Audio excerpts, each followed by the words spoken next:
네?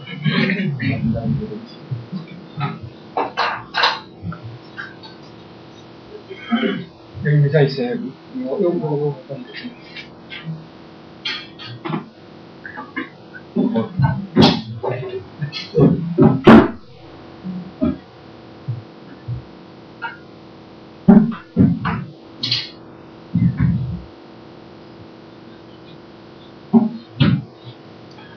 한 사람은 의자 부르시라고.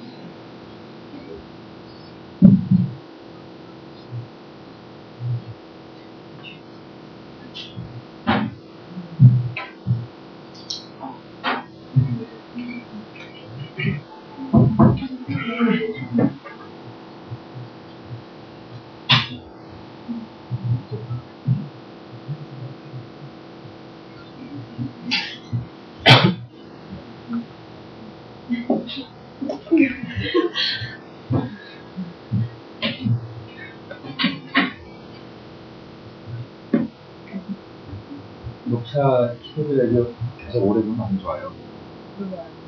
미분 있으면 이게 자체가 녹차 얘기부터 시작해주세요.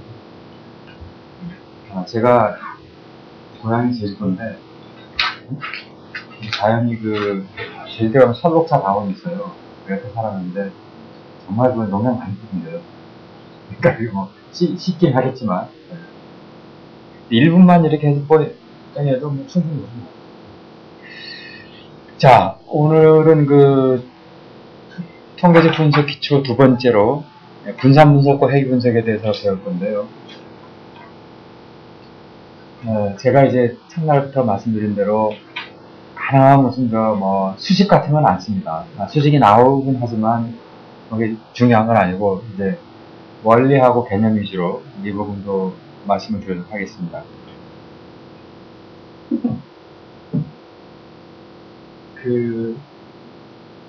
우리는 항상 이제 어떤 데이터를 얻으면은 인과 분석을 하게 되죠. 인과 분석이라는 거 원인과 결과 하게 되는데 인과 분석을 하는데 인과 분석을 하는데 원인의 변수의 타입과 형태와 결과의 변수의 형태에 따라서 분석 방법이 달라지는데 둘 다 연속적인 변수. 예를 들면 어떤 게 있을까요? 물가가 올라감에 따라서 예를 들어서 우리 회사의 매출액이다. 이런 거. 둘 다 이제 물가나 매출액 이런 것들은 연속 변수. 그런 거의 경우에는 저기에 있는 왼쪽 파트 나와요. 산점도와 상관분석, 회귀분석 이걸 오늘 제가 다룰 거고요. 그 다음에 원인 변수가 이산형인 게 있어요. 예를 들어서 이제 예를 들어서 이제 아까도 보다 봤지만은 우리가 이제 GS25 편의점인데 편의점이 이제 정자동에 여러 군데 있겠죠. GS25시. 그러면 정자동에 있는 GS25 분점이 10개라고 하면 X는 10개의 분점의 위치, 그 다음에 Y는 각 편의점에서의 매출액. 그러면 X는 이산형인 변수죠. 그리고 연속적으로 우리가 측정할 수 있는 변수가 아니잖아. 이산적으로 나타나는 변수들. 그런 경우에 이제 아노바를 씁니다. 아노바 또는 T-테스트, S-테스트인데 대표적인 게 이제 아노바, 어널리시스 베리언스, 분산 분석이라고 말하죠. 그거 쓰고. 이번에는요, X는 연속형인데 Y는 이상형이 됐어요. 특히 제로 안으로 나타나는. 예를 들어서 이제 X는 들어가는 물품의 측정치인데 Y는 합격이다, 불합격이다. 연속형 하는 게 아니고. 그런 경우에 로지스틱 리그레션이라는 걸 써요. 로지스틱 리그레션. 이건 시간이 되면 우리가 둘 다 이산형인 경우도 있습니다. X도 어떤 딱딱 이제 그 연속 키운 변수가 아니고 와이드 역시 마찬가지입니다. 이제 네 가지 형태가 있는데 위에 있는 두 가지 형태가 아주 자주 쓰이는 방법이 되겠습니다. 요거는 사실 제가 어제 늦게 이 자료 준비하다가 요걸 뺐어야 되는데 그냥 뺏긴 거예요. 네, 넘기시면 됩니다. 혹시 이제 프린트해서 오신 분은.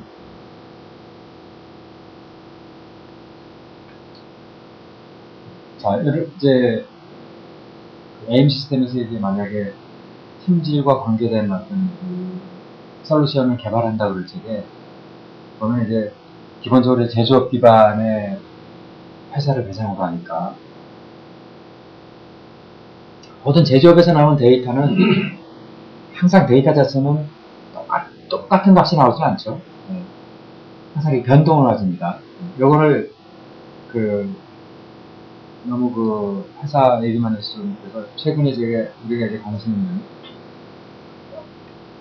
LA 다저스 이제 유현진이 하고 있습니다. 하이라이트만. 야구장 이렇게. 야구장도 가시고, 어느 팀, LG. 좀 잘합니다. 자, 유현진 선수가 이제 그 던지는 볼이 주로 어떤 볼을 던져요? 하얀 볼을 던져 이렇게 하지 말고.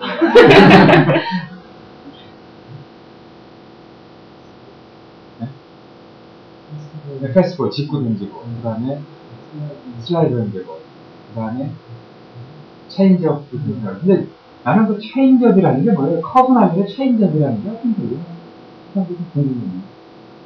체인지업 이런데 어떤 거예요? 왜? 슬라이드는 가다가 약간 구부러지는 거고, 커브는 처음 구부러지는 거고, 직구는 그냥 쭉 가는 거고. 제가 알기로는 공이 일정 속도로 가다가, 킥이랑 속도로 가다가 타지 앞에서 속도가 바뀌어가지고, 팔이나 그런 거예요? 저기 확 바뀌어서. 속도가. 그럼 타자가 타임 못 맞추겠네. 자, 그럼 이제 직구 스피드만 갖고 오고 있습니다. 그러면, 군내 변동은 뭐라고 보여지냐면, 어떤 특정 게임에서 직구 스피드의 변화예요. 보통 유현진이가 한 145에서 150 정도로 왔다 갔다 하거든요. 그런 변동, 그걸 우리 군내 변동이라고 합니다. 중간 변동은 뭐냐면, 게임 바이 게임. 어떤 특정, 예를 들어서 5월 31일 게임과 6월 며칠 게임의 그 변동. 직구 스피드의 평균의 변동이에요. 그래서 이 변동이라고 말할 때 이게 애매하면 안 되고, 결론부터 말씀드리면, 이거 이제 유현진의 직구 스피드의 하여간에 어떻게 볼까요? 지금까지 12게임 나갔죠? 그죠? 12게임 동안에 모든 직구 스피드를 갖다가, 분포로 나타내는 게 총 변동이에요, 요거. 지금까지 나온 총 그 직구 스피드의 변동을 다 나타내는 게 총 변동이고, 분내 변동은 뭐냐면, 특정 시간대, 시간을 살펴볼까요? 어떤 특정 게임, 최근에 했던 아틀란타 브레이브스와의 게임에서의 직구 스피드의 변동. 어느 정도 이렇게 산포가 있냐. 요게 이제, 분내 변동이라고 하죠. within, summer scale, 분내 변동. 그 다음에 분간 변동, 비팅 베리에이션은 뭐냐면, 이거에 대한 척도는 각 게임마다의 직구 스피드의 평균이 어떻게 달라지는가 하는 걸 보는 거죠. 평균의 변화예요. 평균의 변화. 아시겠죠? 평균이 어느 만큼 변하는가를 보는 거를 분간 변동. 한 게임 내에서의 이 스피드의 변동이 분내 변동입니다. 그래서 대부분 지금 유현진 얘기를 합니다만은 대부분의 데이터들이 이런 식으로 데이터들이 똑같은 값으로 나오진 않잖아요. 똑같은 값으로 나오지 않는데 이거를 갖다가 분해해보면은 항상 분내 변동과 분간 변동으로 이렇게 구분할 수가 있어요. 여러분 앞으로 이제 품질 데이터를 다룬다 그러면은 항상 서로 연결해주면 돼요. 분내 변동과 분간 변동. 자, 분내 변동은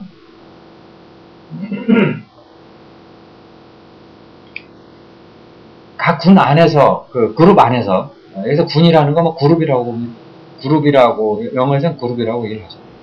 그런데 우리가 통제가 유인진이 아무리 그냥 스피드를 갖다가 정확하게 150 맞추겠다고 맞춰지진 않잖아요. 네.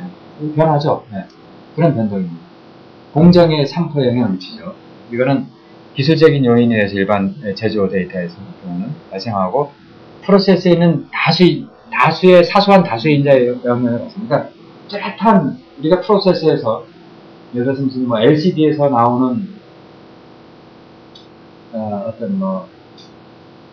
우리가 막을 칠했을 때 그 막의 두께다 그러면 이 막의 두께라는 것이 아무리 잘하려고 해도 조금씩은 변하기 마련이거든요. 그런 것들이 분내 변동이에요. 근데 변화의 요소는 뭐냐? 굉장히 사소한, 굉장히 많은 요소들이 있다는 거죠. 분간 변동은, 이건 이제 우연원이 아니라 이상원인에 의한 변동으로서 외부의 영향으로 통제 가능한 변동이에요. 예를 들면 이제 유현진 얘기하면, 얘가 어떤 게임에서 평균 직구 스킬의 평균 구속이 148이었는데 어떤 게임에서 이렇게 145가 쭉 떨어지더라 이거죠. 봤더니 나중에 이제 살펴보니까 투구 폼에 좀 이상이 생겼다. 그럼 투구 폼의 이상이라는 이상 원인에 의해서 스피드의 평균이 떨어진 거죠. 요거는 이제 투구 폼만 바꿈으로써 이거를 갖다가 이제 우리가 원하는 직구 스피드를 끌어올릴 수가 있죠. 자, 우리 LCD에 어떤 막을 입히는 어떤 두께라고 그러면, 두께가 잘 나가다가 어느 순간에 굉장히 다른 것들에 대해서 꽤 눈에 띄게 이렇게 두께가 더 얇아졌다든가, 막의 두께가. 그러면 이제 그게 원인을 이제 파악해보니까, 그 LCD 판이 나왔을 때에 온도를 누가 잘못, 정립되든가 하는 이런 원인을 알 수 있는 그런 게 이제 분간 변동이 되겠습니다. 이거 이제 주로, 여기 분내 변동은 어떤 기술의 문제지만, 요거는 주로 이제 관리적인 요인에서 발생하는 경우가 있죠. 관리를 잘하면 그런 분간 변동은 줄일 수가 있는데, 관리의 어떤 소홀로서 나타날 수가 있습니다. 요거는 아닌데, 맨 밑에, 맞네. 치명적인 소수인자. 바이털 퓨라고 얘기하죠. 바이털 퓨이 트리플 메뉴, 식스시그마에서 많이 나왔던 얘기인데, 일반적으로 쓴 용어입니다. 치명적인 소수인자에 대해서 발생하죠. 소수는 발생할 수 있고, 눈에 딱 띄어서 그걸 이제 확인을 하기도 쉽습니다. 자, 그러면은, 영어, 아까 사업 미팅이라고 했는데, 거기서 지금 어떤 쪽을 다루세요? 컨트롤하는 장비적 컨트롤러. 그 일을 하면서 이 분내 변동과 분간 변동에 대한 예를 들 수가 있을까요? 분내 변동 같은 경우에는 반도체 칩을 만들 때 가스에 담그는 공정이 있거든요. 여기서 이제 가스를 안에다 집어넣을 때 가스를 밀어넣는 압력이 100이면 이제 가스가 확산이 잘 되는데, 갑자기 기계적 고착에 의해서 갑자기 101로 들어가면 확산이 좀 끝에는 가운데가 안 되고 끝에만 끝입니다. 그러면은 그때 압력을 100으로 했는데 101로 했다는 거는, 그렇게 해서 만약에 변동이 나타난다면 그 변동은 그럼 분내 변동인가요? 분간 변동인가요? 분내 변동은 이게 이렇게 되죠. 100이라고 해도 101이 될 수도 있고, 분간 변동을 나타내는 건 없을까요? 분간 변동 같은 경우는 그러니까 이제 가스열의 확산이 골고루 돼야 되는데 안 되는 거는 이제 압력을 100으로 맞췄어도 100이 아니라 101이 될 수도 있고 그래서 나타나는 경우, 이건 이제 분내 변동이라는 말씀이죠. 이번 같은 경우는 제조하는 라인이 틀려서 담당자가 틀려서. 그렇죠. 그 분간 변동입니다. 제조 라인이 다른데, 라인별로 다르게 나타나는 게 분간 변동이죠.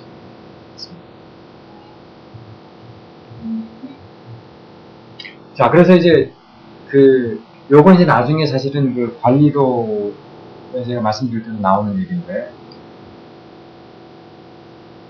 합리적인 부분이 있어요. 합리적인 부분. 이건 뭐냐면, 만약에 우리가 이제 하여간 이제 그룹 데이터를 갖다가 이렇게 일렬로 두고 말하지 않고 그룹형을 합니다. 그룹형을 하는 합리적인 부분이라는 건 뭐냐면, 가능한 짧은 기간 동안에 동질성을 갖도록 하는 것. 자, 그러려면 어떻게 해야 되냐면은, 만약에 문제가 생겼을 때, 공정에 문제가 생겼을 때는, 그 문제가 분간 변동으로 나타날 수 있도록 해주는 겁니다. 분간 변동 나타날 수 있도록. 네. 그게 합리적 부분인데, 예를 들면은, 두 대의, 써도 되죠? 지난 시간에 제가 며칠 전에 말씀드렸는데, 두 대의 기계에서 만약에 어떤 세가품이 나온다면은, 예를 들어서 이제 여기서 예를 들어서 데이터 2개, 여기서도 2개, 이렇게 해서 묶어서 요거를 하나의 부분으로 하게 되면, 네? 네. 그런 경우가 있어요, 실제. 네, 장난 같지만 실제. 네. 이렇게 되면은 만약에 두 개의 라인 간의 차이가 있다고 하더라도 그 차이를 알아내기가 어렵죠? 그렇잖아요? 네. 한 시점에 라인 1에서 여기서만 데이터 4개면 4개만 묶어서 이렇게 해야지, 여기서 2개, 여기서 2개 하면 만약에 라인 간의 차이를 알 수가 없다 이거죠. 따로따로 해놓으면 알 수 있죠. 이렇게 하는 게 합리적 부분이에요. 간단히 말씀드려서. 또는 한 시점에 데이터를 갖다가 생산품을 갖다가 그냥 어디 가만히 투자에다가 놓고 그냥 아무거나 4개씩 골라낸다. 이거는 만약에 시점별로 차이가 있다고 했을 때 그걸 알아낼 방법이 또 없잖아요. 그렇게 되면. 그러니까 동일한 장소 또는 동일한 라인으로부터 동일한 시점에 나오는 것들로 부분을 이제 묶으면, 그게 이제 합리적인 부분입니다. 그렇게 되면 만약에 시점별로 어떤 차이가 있다고 할 때 그 시점별로 차이가 분간 변동으로 나타낼 수가 있는 거죠. 분간 변동을 우리가 나타나서 그걸 파악을 할 수가 있는 거죠. 근데 이제 시점을 무시하고 그냥 아무렇게나 이렇게 놓으면은 알 도리가 없는 거죠. 네. 이게 이제 합리적 부분입니다. 그래서 합리적 부분을 해놓으면 가능하면 분내 변동은 가능하면 작게 되고, 혹시 시점별로 이렇게 문제가 있을 때 분간 변동은 크게 나타나도록 할 수 있죠. 네. 그래서 공정에 뭐가 이상하다라는 걸 우리가 캐치할 수가 있겠습니다. 이게 합리적 부분입니다. 여기서 이제 분내 변동과 분간 변동의 개념을 우리가 확실히 이용할 수가 있겠습니다. 자, 합리적 부분을 찾아보려는 이유를 보면은 평균치의 이동 문제인지 혹은 산포의 문제인지 특성화할 수 있다. 이건 뭐냐면 한 시점에 산포의 문제라는 건 이제 분내 변동의 문제고요. 기술적인 문제죠. 그 다음에 평균치의 이동 문제는 이제 분간 변동의 문제가 되겠습니다. 이제 CTQY라고 여기서 하는데, 이거 최근에 이제 여러분들 어디 기업체 가면 일반적인 용어입니다. CTQ는 크리티컬 토탈리티 약자고요.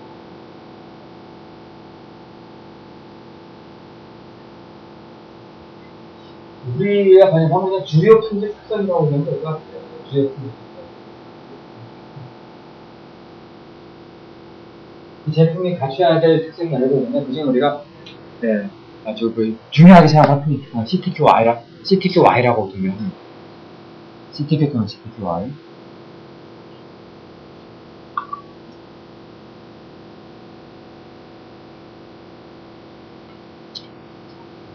합리적 부분을 통해서 CTQI 현상을 특성화해서 이제 문제 해결을 한 단계가 진입할 수가 있겠습니다. 데이터 수집할 때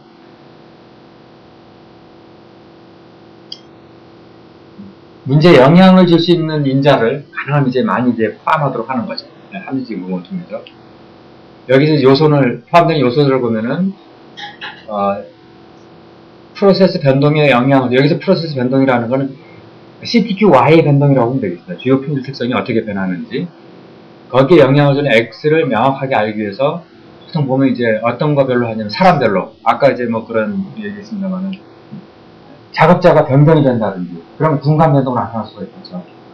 주야 교대 근무, 요새도 반도체 이런 데 주약 부족을 하나요? 옛날에 제가 어떤 경우냐면, 광주에 광주수론이라는 데가 또 이제 강의하고 그랬는데, 그때만 해도 지금하고 달라서 이제 같은 술을 마시고 그러는데, 아침에 이제 일어나서 광주수론 가서 이제 식당에 갔는데, 내가 깜짝 놀란 거예요. 젊은 남녀들이 모여서 소주에 삼겹살을 먹고 있더라고. 저도 잘. 아침에. 그래서 내가 내가 이거 밤인데 아침으로 착각하는 거 아니야? 응? 아니 나는 아침이라고 했는데 이게 밤인 거 아니냐 이렇게 막 하는데 이상하다. 근데 시계를 보니까 아침 시간이 맞지. 이상하게 왜 어떻게 된 거냐? 굉장히 괴로웠어요. 아니 어떻게 된 거냐? 봤더니 나중에 보니까 그 애들이 방송에 LG 인노텍이라고 있어요. LG전자의 LG 계열사죠. 중요한 거죠. 삼성하면 삼성 전기 같은 회사, LG전자의 계열 같은 거. 얘네들이 야간반 작업을 끝내고 아침에 퇴근하는 거예요. 근데 걔네들이 시간이 없으니까 아침에 삼성을 있었다. 반대로 또 가야 되는 거예요. 그래서 아주 그런 경험이 좀 있습니다. 그러니까 이 보면은 주간조냐 야간조냐에 따라서 그 나오는 어떤 그 특성치 값이라든지 뭐 분량이라든지 다를 수도 있잖아요. 그것도 이제 국내 또는 분간되는데 볼 수가 있습니다. 신입 작업자는 어떠냐? 비전문 작업자, 아니 비숙련 작업자. 그 다음에 기계에서는 측정 시스템의 어떤 설정 값을 측정 시스템을 한 가지 측정을 할 때 그 측정기, 계측기나 계측 시스템의 설정 값을 어떻게 변동시켰을 때와 전후 어떻게 다르냐? 설비 보수 유지 활동을 하기 전과 하기 한 후, 설비 종류 아까 말씀하셨죠? 설비별로 어떻게 다르게 나타나요? 처리 방법이라든지 작업 방법의 차이라든지 규정된 작업을 준수하냐 안 하냐. 규정된 작업 이쪽 하니까 이제 요새 이제 안 좋은 쪽으로 우리나라에 화두가 되는 원전 비리를 조금 이따가 제가 다른 예를 통해서 말씀드리겠습니다. 여러분들이 이제 여기서 이제 기업 채용 솔루션 개발한다고 하더라도 다른 측면에서도 어떤 일종의 감이 좀 있는 게 좀 필요할 것 같은데 원전 비리 어쩌고 하는 그거에 대해서 사람도 비교하고 어쩌고 하는데 거기에 못지않게 사실 어떤 게 거기에 대입이 되어 있냐면 이런 대입이 있어요. 우리나라는 아직까지 여전히 과거 개발 시대처럼 빨리빨리 문화가 있습니다. 빨리 해요. 언제까지 해요. 그러니까 뭘 차근차근 제대로보다는 빨리가 우리는 아직까지 그러다 보니까 원전에서 또 이제 누가 그 얘기 하더라고. 그게 이제 우리나라의 기업 문화, 조직 문화에 의거한다고 사실 봐준다.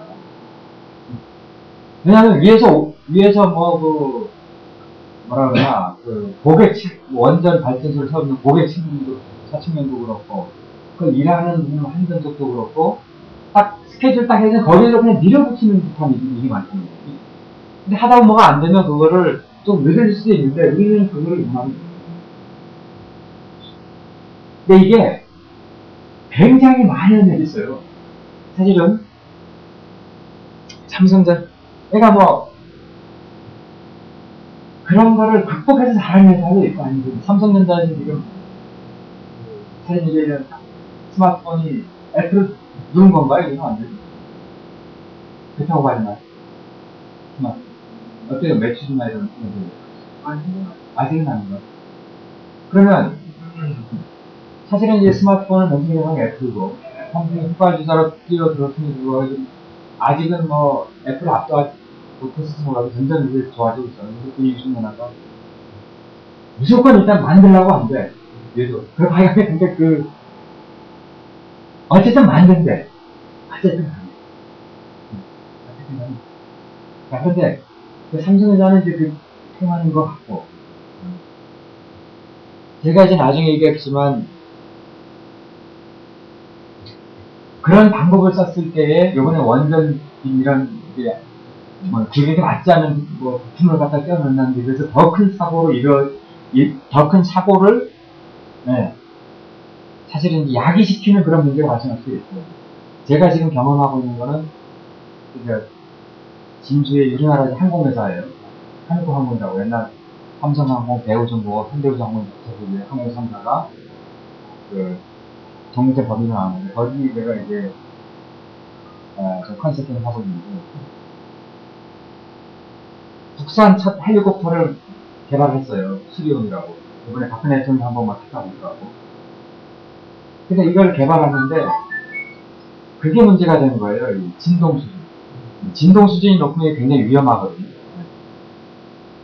근데 그걸 줄이기 위해서 제가 이제 했는데 이분들이 일을 하는데 저한테 이제 지금 박사 받았죠. 한 분이 이제 그 파타임으로 공부하러 왔는데 그분이 옆에서 가만히 일하는 거 보니까 너무 이렇게 주먹구구식으로 이 비행 시험을 하고 있더라 이거죠. 어떤 그 소음을 항공기의 진동을 줄이기 위한 어떤 형상, 컨피규레이션을 바꾸는데 너무 주먹구구식으로 하니까 그러지 말고 바로 옆에 경상대학교 변모시교수가 있으니 가서 물어보고 해라. 그 사람 실험 되게 잘한다. 아이 시간 없다고 이제 한 거예요. 했는데 결국은 1년 정도에 끝내서 하면 2년이 돼도 안 끝났어요. 근데 일은 부지런히 했어. 그 연구원들 막 밤새가면서. 이런 거예요. 이 사람이, 야, 너 그거 일주일에 하면서 보고해. 이렇게 된 거예요. 그 보고하면, 아주 빨리 좀 해봐. 구체적으로 어떻게 하라는 말은 아니야. 너도 알아서 좀 빨리 좀 저 문제를 픽스해야지. 이런 거예요. 그러다 나중에 안 되니까 이번에는 일주일에 한번 보고하니까 매일 아침에 보고를 받는 거예요. 매일 아침. 그러니까 이 사람들은 이걸 바꿔보고 저걸 바꿔보고 하면서 더만 문제가 이상하게 되는 거예요. 그러니까 보고를 하는 어떤 그 책임급 연구원 빼고 나머지는 다 밤을 새.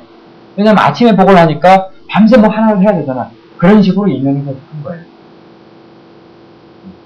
무조건 하여간 뭐 박박이 되면 결과 내라는 건데 기다려주지 못하는 거지. 그래서 제가 이제 그 다 끝난 다음에 앞으로도 이제 항공기 그런 걸 개발을 해야 되니까 그래서 개발 실무 책임자하고 이제 실무 책임자가 이제 우리 학교로 왔어요. 이 사람이 이제 오기 전날 나한테 이제 공부한 그 사람을 통해서 그 변무시 교수가 그래 뭐 우리한테 뭘 가르쳐 줄 거냐 뭐 이거 한번 물어봐라 이러면서 내가 그랬지. 답변을 뭐라냐면 당신네가 어떤 지금 상황인지 알아야 내가 뭘 가르쳐 얘기할 거다. 내가 그러지 않고 당신한테 가르쳐주는 한 며칠 걸릴 텐데 그거를 원하는 건 아니잖냐. 네가 와서 발표를 해봐라. 발표를 했었어요. 1시간 동안.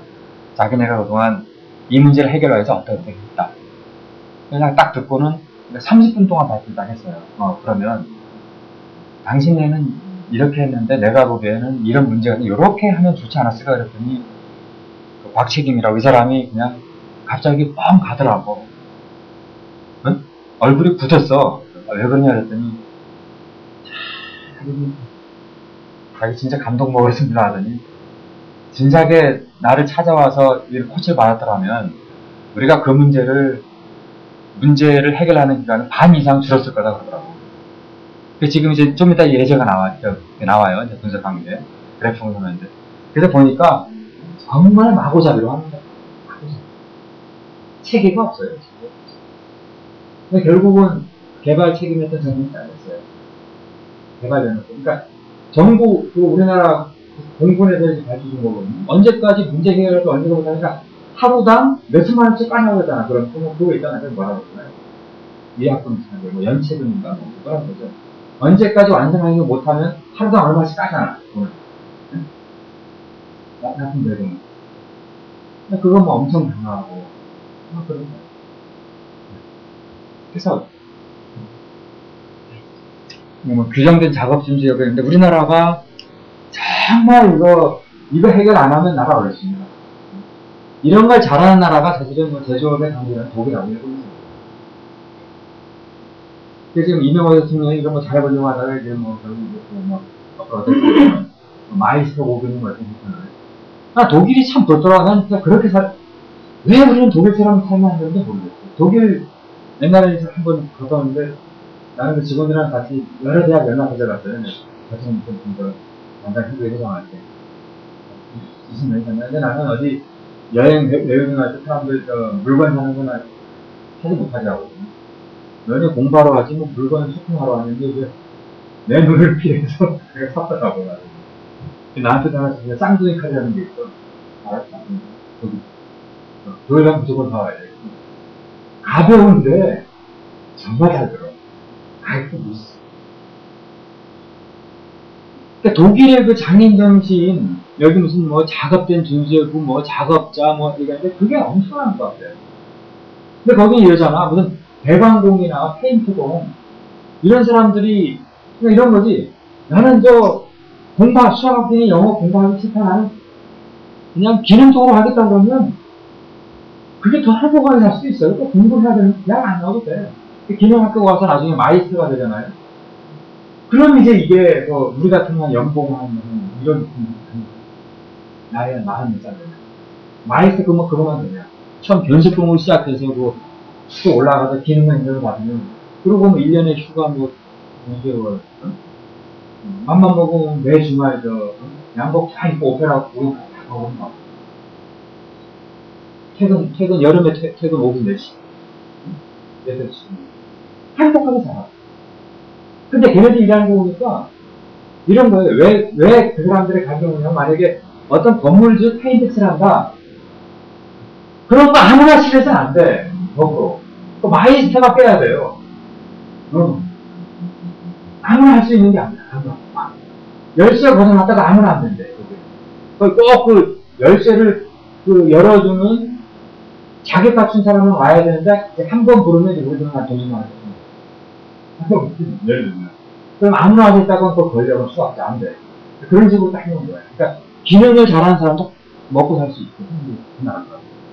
얼마나 좋아. 나 그냥 한국사고 수학하기 싫어 그러면 그럼 가는 거야. 배관 하고 무슨 페인트 하고 우리가 이제 네일 아트 여자 같은 이런 해야지 빨리 편안하게 살더라고. 왜 그게 안 되는 건데 거기가 보면 건물을 하나 해서 페인트를 하더라도 기간이 오래 걸려. 근데 확실한 거지. 뻔뻔하게. 제가 직업병인데 나 이런 걸 고백을 하면 근데 저는 지하철 내려갔다 올라갔다 이제 할 전에 에스카레이터 타고 항상 계단을 오거든요. 계단을 오면 계단이 이렇게 돌을 이렇게 맞춰놨잖아요. 마침 틈에 길을 잡고 보면서 그 다음에 이 계단이 이렇게 한 계단씩 이렇게 맞춰서 이렇게 하잖아요. 그러면 한쪽이 올라올 수 있잖아. 그냥 그걸 항상 느끼면서 왔어요. 이거 왼쪽인데. 그러면서 이거 약간 녹과 관계없다 하는데 이제 그거를 독이나 이번에도 정확하게 맞춰. 정확하게. 네. 그러니까 계단 따는 게 시간이 우리보다 한 2배 더 걸릴 수는 없어. 근데 한번 깔아놓으면 전혀 문제없고 계단 틈으로 뭐가 벌어지는 건 없어. 자. 네. 단기하고 장기의 운동이라고 사이에 제가 오늘은 자료가 없고요. 네, 다음번에 자료를 말씀을 드릴 수 있는 그 자료를 다음 시간에 그거는 제가 메모를 넣고 오늘은 그냥 요거 위주로 여기서 굳이 오늘 제가 만든 자료 같으면은 단기 장기라는 건 간단하게 단기는 요거 한 시점에서 은근히 단기고 장기는 요거 다 모아놓은 거 있죠? 요걸 가지고 하는 그렇습니다. 근데 어떻게 계산하는가는 자료를 필요한 게 있어요. 아니, 계산하는 거 아니고요. 그러니까 이렇게 보면 돼. 자, 우리 회사에서 컵을 만든다. 네? 네. 컵의 무게가 문제가 된다. 그러면은 하루에 만든 컵이 한 1000개 만들었다 그러면 1000개 다 할 수 있는 보통 샘플링을 하니까 1000개 중에 그날 만든 거 30개를 해서 공정 능력, 이게 단기 공정 능력이고 요걸 1년 내내 한 거 다 합쳐서 한 거, 그게 장기 공정 능력. 단기는 어떤 한 시점, 장기는 다 있거든요. 장기를 봐야 된다고 단기를 봐야 된다고 뽑아내고.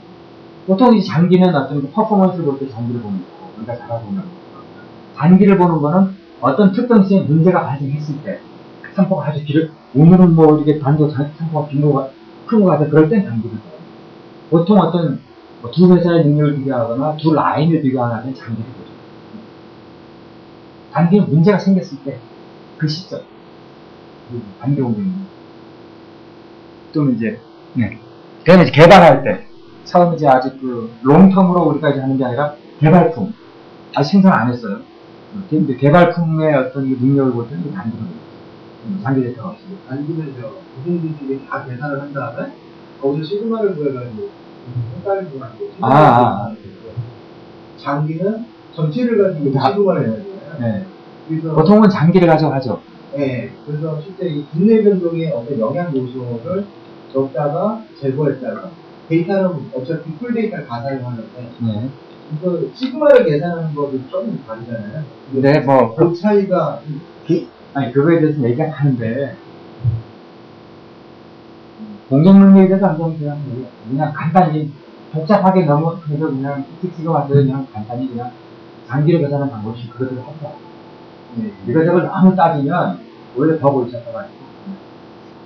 거기에 보면 이제 국민 전반적인 영향을 주니까 무슨 말씀을 단기 요령한다던가 이런 말을 보면 이해가 되는데 아니 명확하게 이게 이해가 좀 정확하게 안 되잖아요.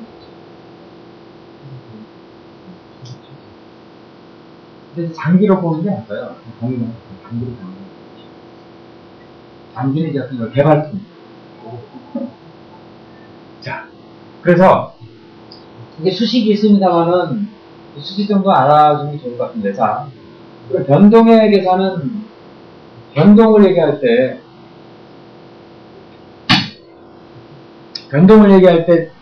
데이터가 있으면 이렇게 그래프로만 볼 수는 없잖아요. 숫자가 필요하지 않습니까? 우리가 변동의 크기 우리가 할 때 하나의 숫자를 가지고서 얘기해주면 그걸 가지고 이렇게 비교하기가 편하죠. 자, 그러면 총변동은 뭐냐면 YIJ 데이터가 있는데 J는 1에서 G까지 되어 있죠. 이건 뭐냐면 이제 그룹이에요, 그룹. 여기가 좀 시간 4개의 시점이면 이제 G가 4가 되겠죠. I는 1에서 N까지 되는데 N은 이제 한 시점에서 모은 데이터가 됐어요. 그러면 각각의 데이터를 전체 평균을 뺍니다. 각각의 데이터에서. 전체 평균을 뺀 거를 제곱해서 다 더한 거지 총 변동의 크기라고 우리가 정의를 해요. 만약에 모든 데이터가 평균에 다 있다 그러면 이 값이 얼마가 될까요? 0이 되겠죠. 그죠? 네. yij-yα가 같이 되니까 모든 하여간 데이터가 다 똑같다 그러면 이게 0이 되겠죠. 그 다음에 데이터의 편차가 클수록 요 값은 커지겠죠. 그래서 총 변동을 이 총 변동을 요거 이제 풀어서 보면 수학적으로 이 두 개의 합으로 표현이 돼요. 요거부터 봐요. 분간 변동은 yj의 바 마이너스 y로. 그러니까 각 시점에서의 평균값에서 어떤 시점 평균값에서 전체 평균을 빼는 거. 그 시점에서 평균을 전체 평균을 빼는 거. 그것들을 다 제곱해서 더해요. 모든 데이터 교수만. 이게 이제 분간 변동이고. 분내 변동은 어떤 한 시점에서 각 데이터에서 그 시점의 평균을 빼는 것을 제곱해서 더하는 거. 이걸 분간 변동. 분내 변동이라고 합니다. 총 변동은 이런 식으로 분간 변동과 분내 변동으로 이렇게 나뉘어집니다. 그래서 상대적인 크기를 볼 때 분간 변동의 크기가 분내 변동의 크기보다 더 크면 여기가 크게 되면 어떤 변동의 그러니까 분간 변동이 나타났다. 즉 시점마다 값이 좀 많이 다르게 나타난다라고 얘기하고 요거에 대해서 오히려 요게 더 크면 별로 그런 영향은 없다. 어떤 시점이든 간에 변동은 별로 평균값이 별 차이가 없다. 이렇게 보통 표현을 하죠. 자, 그래서 이런 걸 할 때 차이가 있다 없다를 얘기할 때 이제 우리가 이제 분산 분석을 이용하는데요. 우선 그 분산 분석의 용도를 보겠습니다. 첫 번째, 가장 일반적인 그 비교 방법이 투 샘플 T 테스트죠. 네. 두 개의 샘플이 있고 T분포를 이용해서 이제 제가 그거에 대한 수식 같은 건 얘기를 안 할게요. 자, 그럼 이제 두 개의 방법이 있습니다. 어떤 그 고객 만족 지수를 우리가 서비스 방법에 따른 고객 만족 지수를 높이기 위해서 옛날 방법을 썼을 때의 만족 지수, 새로운 방법을 썼을 때의 만족 지수, 그리고 데이터 분석이 이렇게 있습니다. 자, 이걸 보면은 두 방법 간에 차이가 있다고 봐야 되느냐, 없다고 봐야 되느냐. 사실 데이터만 가지고는 알 수 없죠. 이거 어떨까. 요거 이제 뭐, 여러분들이 리미트 같은 어떤 통계 소프트웨어도 이제 이용을 해서 데이터만 입력을 하면, 값이 나오죠. 차이가 있다, 없다, 물론. 근데 이게 이제 하나가 아니라, 두 개의 비교가 아니라 여러 개의 비교. 뭐, 네 가지 방법의 비교다. 그럼 저 방법 간에 차이가 있냐, 없냐. 이걸 볼 때는 이제 우리가 분산 분석, 아노바라는 걸 쓰죠. 이게 뭐 4개든 뭐 10개, 400개든 관계없습니다. 2개 이상, 3개 이상일 때 쓰는 방법이 분산 분석이 되겠습니다. 네. 자, 그래서 이제 그럼 그 아노바 분석이라는 건 뭐냐면, 우리 통계를 하게 되면 항상 여러분들 바로 지난 시간에 제가 가설 검사 이거 많이 했죠. 기억나시죠?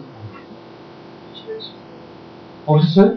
입사 어디서 왜 여기서 얼굴이 나왔니? 자매? 삽성? 둘이 비슷한 게 아니라 이분은 열개 질문하고 이제 끝에 질문하고 질문을 합쳐서 자매가 나온 거야. 그래서 익숙하구나. 익숙하네. 지난 시간에 가설 검사 보였어요. 확실히 이해하셨어요? 지난 시간에. 가설을 어떻게 설정한다. 그 다음에 가설 검정에서 나타나는 P밸류, P값. 얘기했었죠. P값이 뭐예요? 이름 다음 시간가 안 편안하게 얘기해줘, P값이. 가방 필요지. 왜죠? 이 시간도 안 됐어요. 지난번에 안 왔어요. 제가. 네. 했어요? 네. 아까 주시. 네. P값이 뭐예요? 유의 확률, 유의 수준 하에서 H가 그 거절하는 확률. 유의 수준 안에서 H는 유의 수준 알파 하에서 기능과서 거절하는 확률이 P 높구나. 이게 뭐냐면 이제 우리 수능형 답을 한 거예요. 이건 맞아. 이건 맞았다고 그래.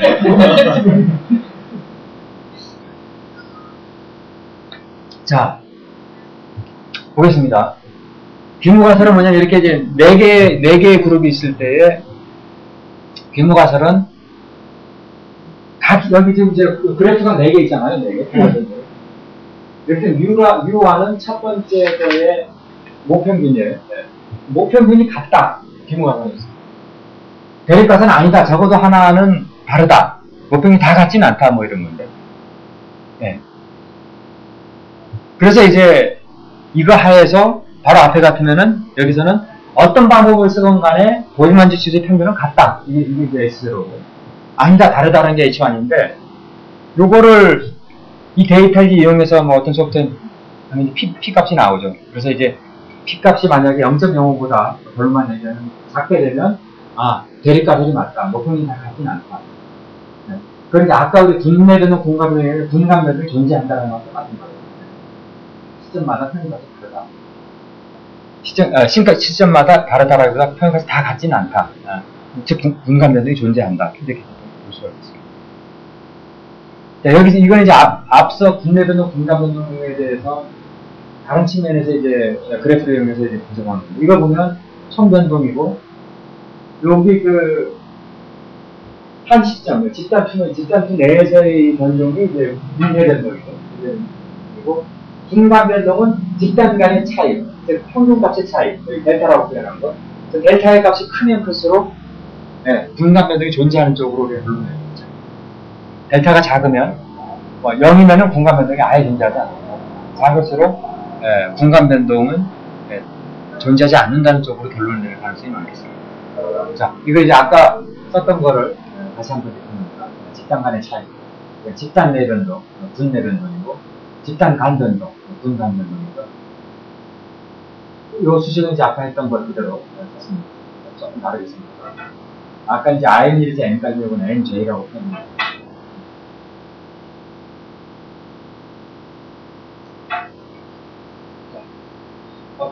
네. 파란색이고요. 네. 단호반은 전체 전동이 직장간별이나 직장별 차이를 크게도 깜빡이고 네. 제가 아까 잠깐 질문 드리려고 했던 게 뭐냐면 단호반 분석을 하면 기본적으로 보통 세 가지가 만족이 돼야 되잖아요. 그 중에 하나가 모 평균의 모 집단에 대한 시그마가 서로 같아야 된다. 네, 뭐 그런 거 있죠. 근데 그게 이제 아까 질문 드리려는 사항이었습니다.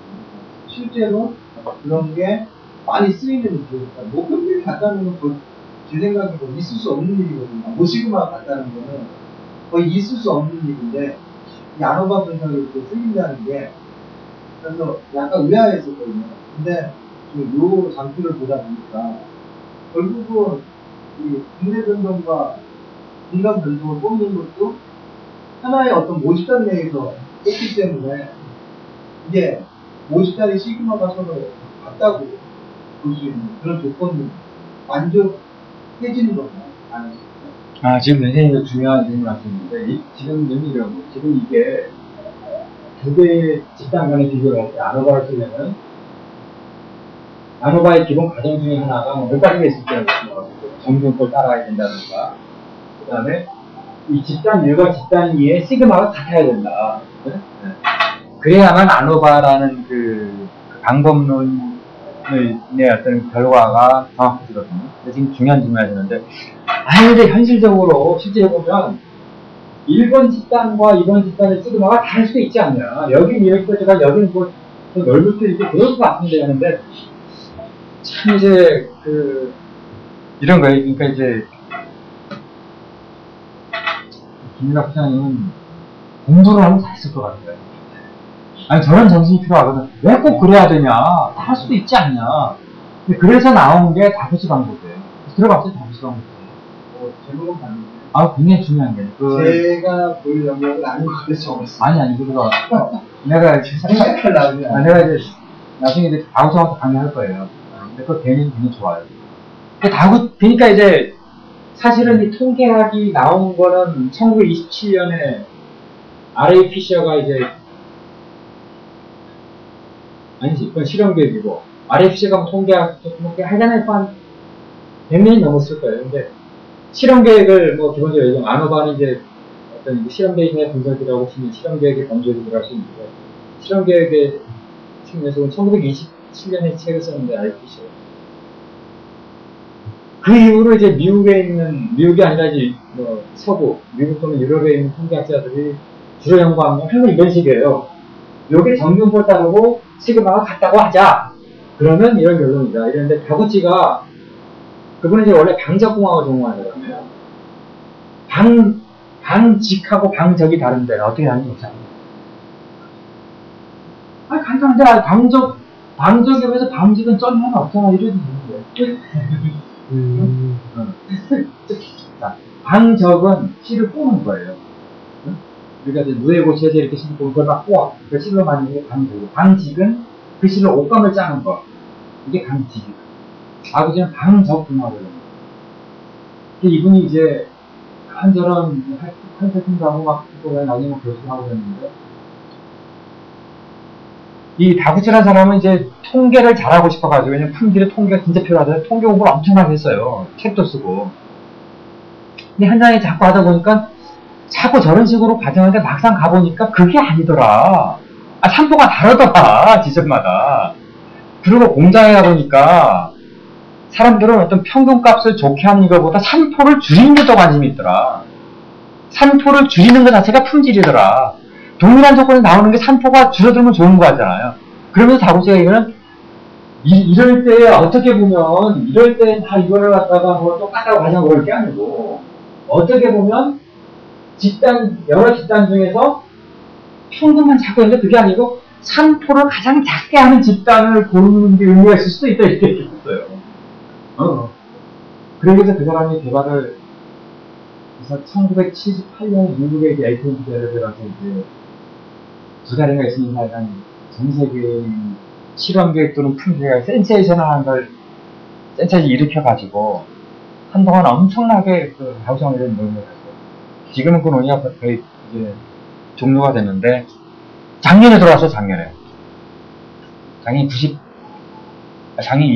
2012년이죠. 근데 나하고 제가 1924년생이거든. 몇 살 사는가? 거의 한 90살쯤 살았나요? 하여간 뭐 대단한 분이에요. 그래서 어떻게 보면은, 뭐 지금 막 당연히 그 좋은 질문이고 그래요. 자꾸 뭐 뭐라고 하는데 또 그러냐? 아니, 또 있는 것 같은데 여기서부터 정말 현장에 있는 엔지니어들이 필요한 일을 할 수 있는 거예요. 그런 생각이에요. 그냥 이미 저 해놓은 거 그냥 막 받아 쓰고 그냥 뭐 점수 이거 보다 하지만 아닌 것 같은데. 근데, 예. 그죠? 그래서 뭐 그 굉장히 유용한 질문인데, 저게 달라지면 어떻게 하면 되냐 그러면 달라져도 이제 저걸 알 수는 있는데 그 방법이 조금 틀릴 거예요. 소프트웨어로 아마 제가 통계하는 것 같아요. 모든 동일성 보장한 그러니까 동일하지 않느냐. 동일하지 않은 경우는 각각의 집단을 찢어서 집단을 찢어? 집단을 이렇게 찢는 게 좋은데요. 일단 분산 가정이 깨져가지고 더 이상 진행을 할 수 없다고 끝내기도 하고. 아 근데 끝내면 안 되잖아. 근데 바로 그게 문제야. 교수님도 그런 말씀 많아. 통계하는 사람들 중에 이거야. 야, 모분선이 같아야 된다 알겠니? 정규만 깔아야 된다 알겠니? 야, 그런 이렇게 된다. 그게 아니면요. 아, 그 분석 못해. 어? 또 분석 못해. 나쁜 애들이네. 이러는데 문제는 현장의 사람들은 그렇구나 말구나 분석을 해야 되는 거야. 그죠? 그래서 나온 게 이제 비모스 통계학 같은 거예요. 네. 비모스 통계학이라고 하는데 비모스 통계학. 넌페라메트리. 통계학까지 배우고. 비모스 통계 쪽으로 가면 되겠습니다. 근데 비모스 통계는 뭐냐면 파워가 났다는 건 뭐냐면 어떤 걸 분석할 때 뭐랄까 두루뭉실하게 분석을 함으로써 데이터가 많이 필요하다든지 P-value가 원래는 그걸 다 세밀하게 분석하면 P-value가 0.03이 될 수 있는데 비모스라는 0.1이 넘어갈 수가 있어요. 비모스라는 거는 이렇게 예민하게 이렇게 하는 게 아니라 두루뭉실하게 그냥 넣어도 되고 막 이런 거거든요. 비모스인데. 근데 그건 틀린 말은 아니죠. 저 요거에 대한 질문을 제가 한번 시간에 써볼게요. 네, 쓰세요. 저는 이제 틀리면 그게 어떻게 하냐고 궁금하긴 했었는데요. 이제 그거 말고 제가 지금 질문은 실제 그 라인이 있으면 그 장비들이 있고요. 이 장비에서 하나의 작업하는 단위가 그룹이랑 묶음을 낫이라는 단위거든요. 그래서 실질적으로 이 낫이 뭐 001이 있고 002가 있고 003. 예를 들자면 이 장비 하나의 기준을 본다면은 이 낫 하나가 어떤 빗대라는 아이템이 있으면 이 빗대 하나를 이제 낫 25개는 드레스나 여기에 뭐 빗대 포인트 행포하고 몇 개 있으면 이 하나의 어떤 서브그룹으로 됩니다. 낫 하나가 낫 하나가 서브그룹이고 낫이 이제 한 뭐 100개 있으면은 제가 볼 때 이게 공간 변동이 될 수도 있을 것 같아요. 만약에 이걸 서브그룹을 많이 잡았다면 근데 제가 질문 드린 것은 파란색에서 집단 간 변동과 집단 내 변동의 크기를 비교한 통계적 방법이다라고 되어 있는데요. 실제 이 라인상에서 진행하고 있는 어떤 이 작업은 사실은 무관계거든요. 계속 작업을 하니까 그쪽으로 지나가면서. 근데 결국 모집단이거든요. 그래서 결국은 공간 변동을 뽑는 것도 모집단이고 같은 모집단이고 이 전체 나 1번부터 100개까지 뽑는 것도 결국은 이 장비에서 계속 데이터를 뽑는 거니까 그리고 모집단이 같으니까 저런 게 가능한 게 아닌가 라는 그런 질문이거든요. 그래서 왜 그러냐면 라인에서 잠깐만요. 그러니까 그 질문에 대한 핵심적인 내용이 뭔가 이렇게 했는데 이 방법에 문제가 있다는 거 아니면 라인에서 실제로 보면은 나노바 분석을 합니다. 나노바 분석을 하는데 실제 장비에 이게 쭉 지나간 데이터를 가지고 나노바 분석을 하거든요. 그래서 이게 결국은 제가 이제 질문드리고 싶은 거는 실제로는 모집단이 같은 데서 뽑은 어떤 분간 변동에 대한 걸 보고 모집단이 동일한 거라고 하더라도 라트로 딱딱 구분이 되어 있잖아요. 예, 라트로 아니 그 각각의 라트를 저기서 하는 군이라고 집단이라고 하는 거예요. 예, 그죠. 1번 그룹, 1번 그룹은 2번 그룹. 근데 그 분간 변동은 안오버 분석을 한다. 네. 하는 것 자체가 그냥 모집단이 같기 때문에 보통 그런 이런 데만 안오버 분석을 제가 일반적으로 적용을 하는지 안오바 분석이라는 거는 꼭 아주 약간 현장하고 아니, 안오바 분석이라는 거는 방법, 통계적 기법이고, 지금적으로는 어떤 대상이잖아요. 이러이러 여러 가지 라트로 구성되는 대상. 관계없어요. 안오바 분석 할 수 있죠. 안오바 분석 기법이 있겠죠.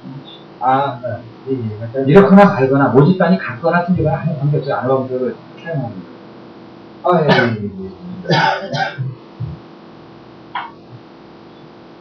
제가 좀 현장하고 매칭을 시켜서 그러니까. 한꺼번에 질문을 했어요. 그러니까 안오바 분석을 따로 질문을 한 게 아니라서 네. 제가 지금 좀 질문 자체가 이거는 뭐 SPC나 그러니까 이게 얘기하면 데이터를 조금 더 그 문제를 좀 리얼하게 나중에 이거는 좀 개별적으로 할까요? 나중에 이제 메일을 보니까 데이터도 상황을 얘기하고 데이터도 보내주고 했을 때 우리가 궁극적으로 원하는 건 이거다. 네? 이렇게 해주시면 제가 그거를 도와줄 수 있어요. 원하는 건 이거다. 로또 간의 차이가 있냐 없냐 보는 거다라는 거예요. 뚜렷하게 딱 목적을 얘기하고 상황을 얘기하고 데이터 주면 그걸 가지고 내가 데이터는 엑셀이나 이런 엑셀 파일로 트랜스퍼가 될 수 있는 거죠. 네. 그러면 제가 이제 뭐 간단하게 분석해서 저는 이제 요즘께서 이제 삼성이라든가 해운스나 컨설팅 기사를 나가시잖아요. 그때 우리가 지시고 아니 나는 이제 삼성은 주로 이제 실험 대폭 강의를 많이 해요. 현대는 내가 가본 적이 없고.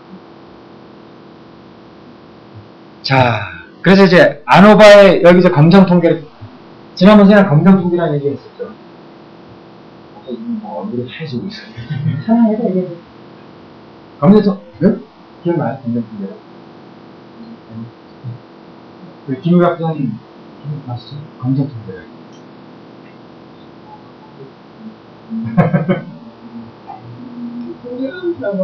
네. 통계량이라는 어쨌든 이제 검정 통계량이면 뭐 통계량인데 이제 이런 집단 간의 차이가 있는지 없는지를 알아보기 위한 통계량, 그게 이제 검정 통계량이죠. 안오바의 검정 통계량은 에버리지라고 쓴 것은 그렇다. 요거는 지우는 게 낫겠네. 에버리지라는 말은 sum of scale within, 그러니까 분내 변동이 분모에 가고 분간 변동이 분자에 와요.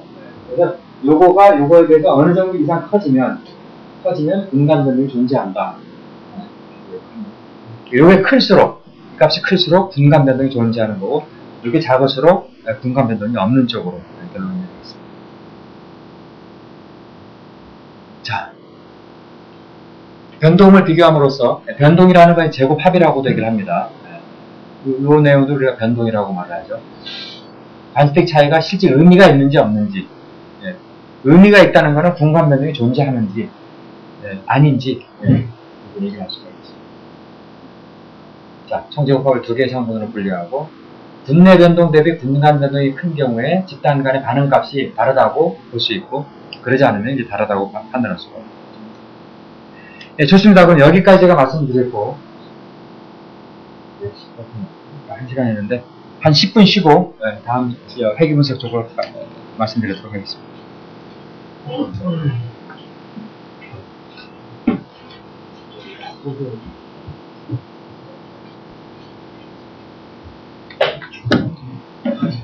그럼 언제 봅시다. 합금이 있거든, 두라름이. 그 두라름이 합금 개발에 참여했어요. 그러니까 그 사람 항상 이 프랙티컬한데 관심이 많아요. 그래서 제가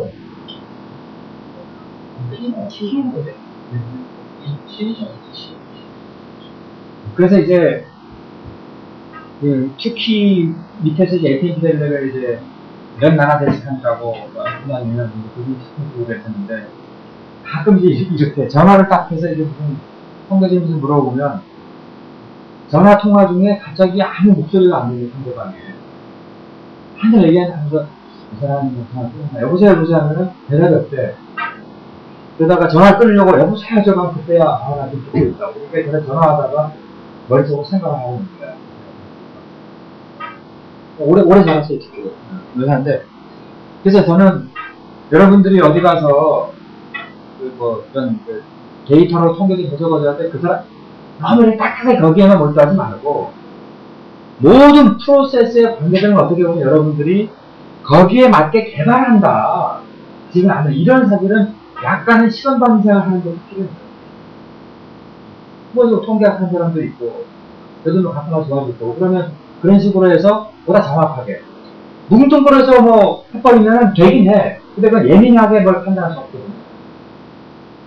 넌파라메트릭 같은 방법의 비모적인 방법이 그런 거예요. 그 말은 맞아. 근데 P-value가 굉장히 높아져 버려요. 그러면 실제 문제가 발생했는데 문제가 발생했다는 걸 인지하지 못할 가능성이 많아요.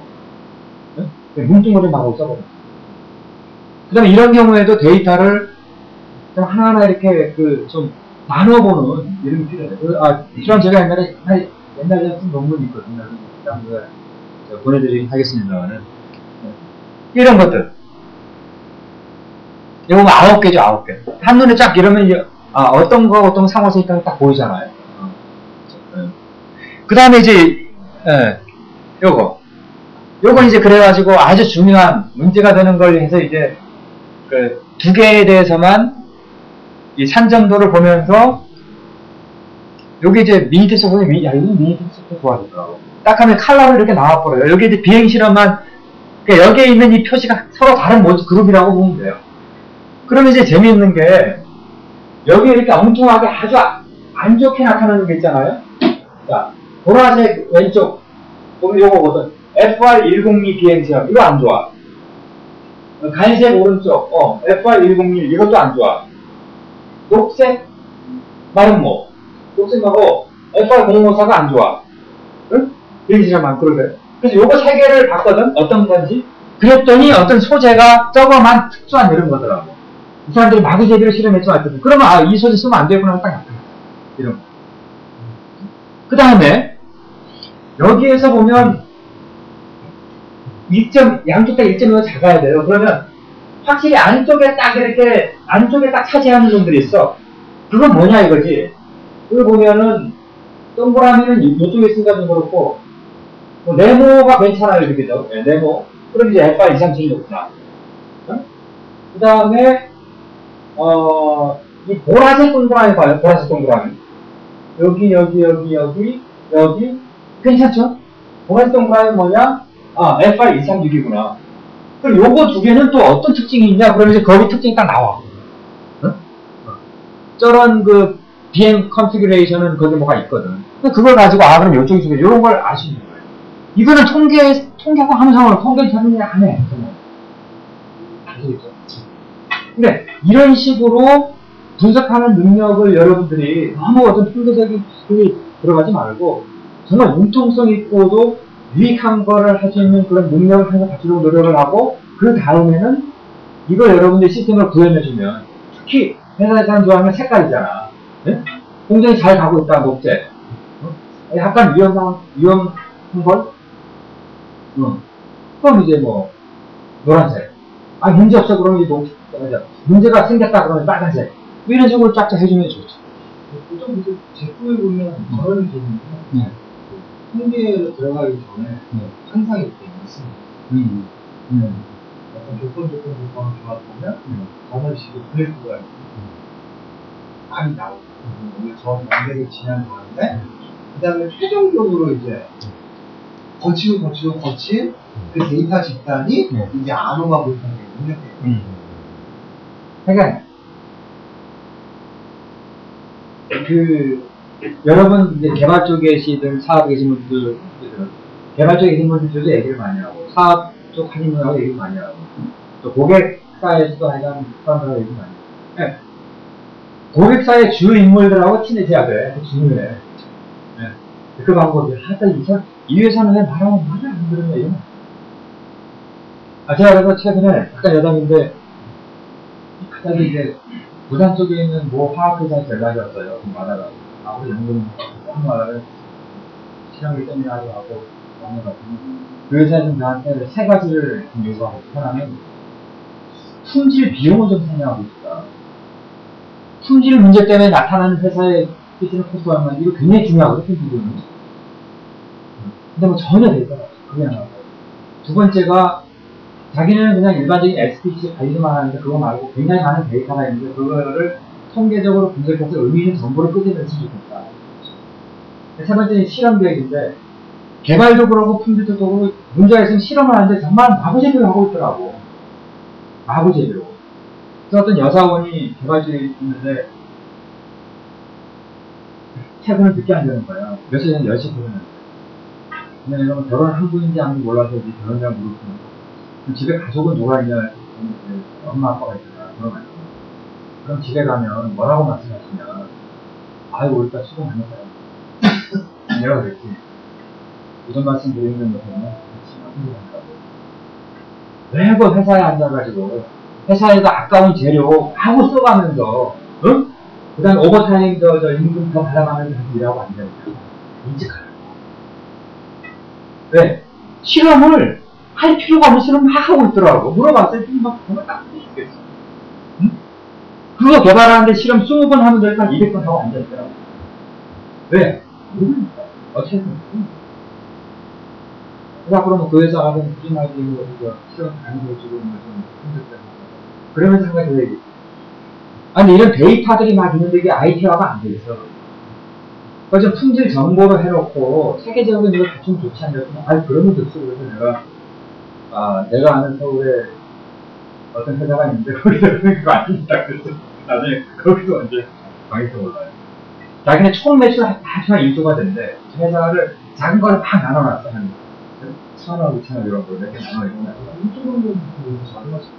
아니야. 근데 이제 회사가 화학회사인데 내사람 회사의 매출은 한 1,000억, 1,500억밖에 안 돼요. 근데 그 회사 그 그룹 다 합치면 지주회사까지 다 합치면 1조가 된다고. 인도네시아에 대해서 그래서 이런 어떤 그 데이터로부터 의미 있는 정보를 얻기 위한 이런 거에 대한 관심이 이미 매출 1,500인 회사도 관심을 갖고 있더라고요. 보통 2천억 정도 넘어가면 자동화를 하시잖아요. 2,000억 넘어가요. 근데 이제 그 사람들이 아무 생각이 없는 거야. IT 팀은 있는데 IT 팀은 그런 일을 하는 게 아니고 뭐 다른 뭐 간단히 하는 거예요. 그저 뭐 대부분이 그렇습니다. 대부분이 한 2, 3천억 하는 업체에서 가서 들어가 얘기해보면 전산팀이라고 하는 게 저한테 좀 생뚱맞은. 그러니까 이거 뭐 이런 IT가 아니더라고. 이상한 거 하고 있더라고. 자, 그러면은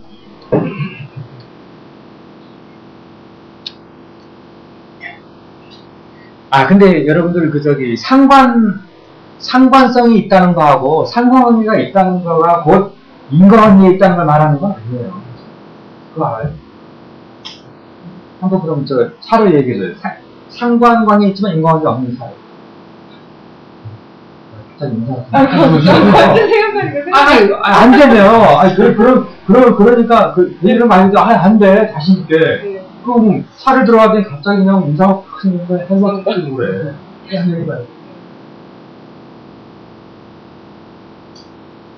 상관관계가 꼭 인과관계를 의미하는 건 아니다. 이거 중요한 얘기예요. 이게 얘가 맞는 건지 잘 모르겠지만 키가 크다고 몸무게가 뚱뚱하다고 키가 큰 건 아니잖아요. 둘 사이의 상관관계는 대체적으로 존재하잖아요. 키가 큰 사람이 몸무게가 많이 나갈 수 있는데 그래서 키가 크다고 뚱뚱하진 않을 수 있다는 이런 게 맞을까요? 네. 그 차라리 알고 있어요.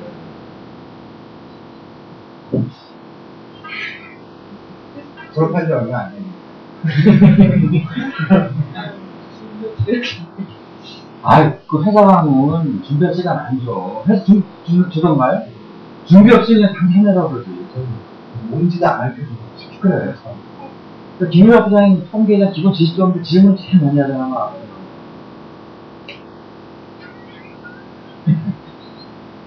그냥 전략하는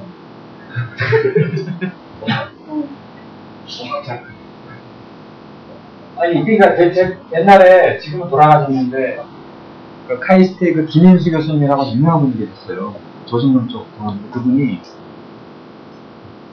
그러니까 정말 제대로 된 아버지가 정말 제대로 된 목사였어. 아버지가 목사인데 목사의 자식이 좋은 대학 가면 안 된다고 그래가지고 이분이 철도고등학교 나왔어. 너는 저 철도고등학교는 고등학교 때 아마 저 등록도 없었을 거야. 그래서 너는 그냥 네 앞에 살아. 철도고등학교 나와갖고 또 워낙 머리가 좋으니까 철도청인가 다니면서 그걸 했어. 그 야간으로 국제대학을 나왔어. 지금의 세종대학. 지금의 세종대학 옛날에 국제대학이라고 해서 야간 학교였어. 거기를 나와서 국비학으로 미국가 가서 80까지 엄청나게 수학한 사람이에요. 근데 그거 이제 사회과학적인 연구 방법론에도 관심이 있었거든요. 교수님한테. 그래서 이제 학생 할때 이제 석사과정 입학 면접을 하면은 만약에 얘가 통계학과 나왔다 그러면 꼭 묻는 게 그거야. 통계학과 나왔어? 통계학과 나왔어? 저 그럼 내가 니한테 물어볼게 하면서 하는 얘기가 이거예요. 이게 우리 집에 내 아들 P예요. 아들 P하고 Y축은 우리나라의 1인당 GNP.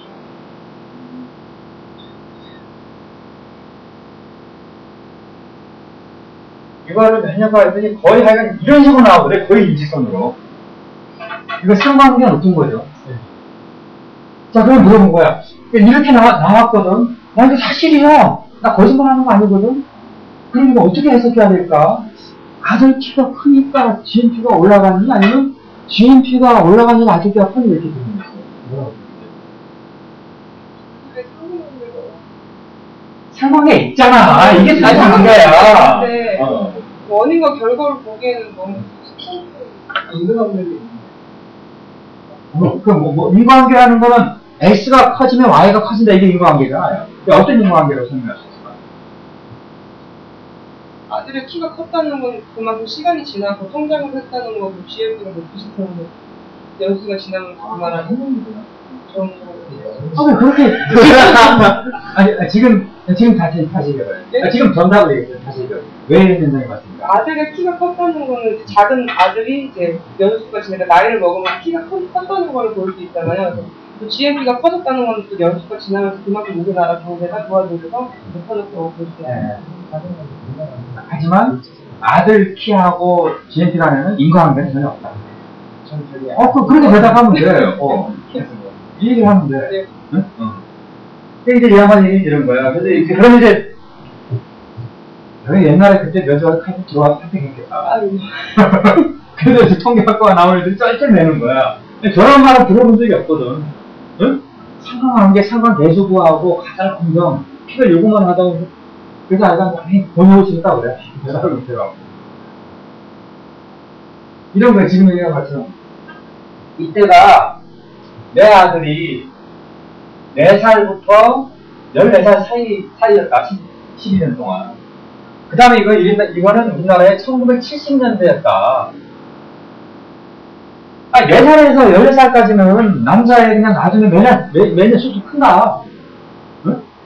1인당 지금 아까 얘기했지만 70년 우리나라 개발 시대라 지금 중국처럼 매년 성장이 얼마씩 하니까 이게 올라가 한다. 응? 그래서 이 둘 간에는 아무 관계가 없지만 항상 여러분들 요런 거를 회사 가서 어떤 일을 할 때도 항상 요런 걸 염두에 둬야 돼요. 둘 간의 상황이 있는데 그럼 요걸 높여볼까? 높였는데 얘는 안 높아져 이런 경우가 있거든. 그래서 문제는 이 둘 간에 공통적으로 영향을 주는 어떤 그 연도라는 즉 연도가 하면 1970년대와 우리 아들이 4살에서 14살 이 동일한 이 연도라는 이게 공통적으로 영향을 미치는 거예요. 요게 여기에 적용하면서 요게 여기에 적용하면서 굳이 인과관계라면 요거지. 아들 키라는 거는 걔가 4살부터 14살 사이라는 그 기간 그게 영향을 미친 거고 1인당 GNP는 1970년대랑 우리나라의 고도성장이라는 그 기간 11년이라는 게 영향을 미칩니다. 하지만 둘 간에는 인과관계가 아무것도 없다 이거죠. 근데 기업체 가서 일할 때도 이제 여러분들이 저렇게 숨어있는 데서 이걸 레이턴드 베리브라고 하는데 숨어있는 데서 찾아내야 됩니다. 잘 하려면. 어떤 그 관계성을 표현할 때. 저걸 찾아내는 사람이 되게 많아요. 있어요? 네. 그런 거. 외국 업체가 있는데, 그래서 그런 거 하나를 찾아주고 하는데, 공정되는 건 20억씩 달라요.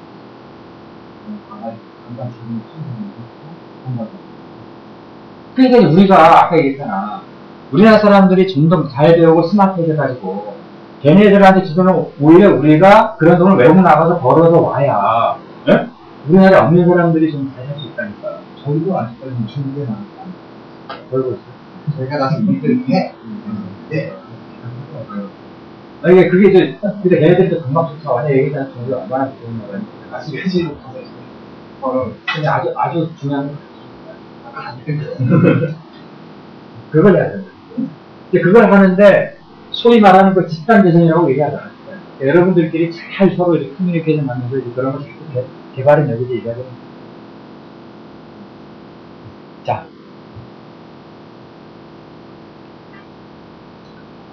자, 상관 분석은 두 변수 상관성을 알고 상관 계수를 이제 그래서 이제 알아내고요. 상관 분석과 회귀 분석의 용도는 잠재원인 변수를 발견해서 그 상호관계를 분석하는 게 아까처럼 상호관계를 분석해서 그 레이턴트 실지 근원적인 변수가 생겨. 그 대형 관리 특성의 발견, 저건 뭐냐면 대형 관리라는 건 뭐냐면 이런 거예요. 예를 들면 어떤 우리가 철이나 어떤 구조물 같은 경우에 이 구조물의 내부가 혹시 문제가 있나 없나, 예? 이런 걸 볼 때 이제 여러 가지 소위 비파벨 검사라는 게 있어. 예? 뭐 자분 탐사님이 이런 거 있거든. 그러면 어떤 구조물이 있는데 이게 지금 제대로 됐냐 안 됐냐 안을 갖다가 보기 위해서 그걸 다 이렇게 그것다만 잘라본다. 그럼 못 팔잖아, 잘라버리면. 예? 잘라서 보는 게 가장 확실해. 하지만 우리가 비파괴적인 검사를 통해서 그 내부의 어떤 그 중요한 특성을 우리가 알 수 있으면 좋잖아요. 그럼 이제 요게 이제 실지 이제 몇 개는 해봐야 되는 거예요, 실지. 요게 이제 실지 값이고, 실제 값이고, 요게 이제 뭐 검사 값이에요, 검사 값. 요런 걸 소위 말하는 대용 특성이라고 그래. 직접 그건 아니지만 그거하고 이렇게 한 1대1로 굉장히 이렇게 관련이 깊은 특성치가 있고, 그 특성치를 재는 측정하는 자체가 어렵지 않다면 그거만 알려면 되잖아요. 그걸 보면 아, 여기 요 값이 이럴 거라고 예측이 되는. 그죠? 그러기 위해서 이제 회귀 분석을 하고. 대형 특성도 재미있는 게 어떤 게 있을까?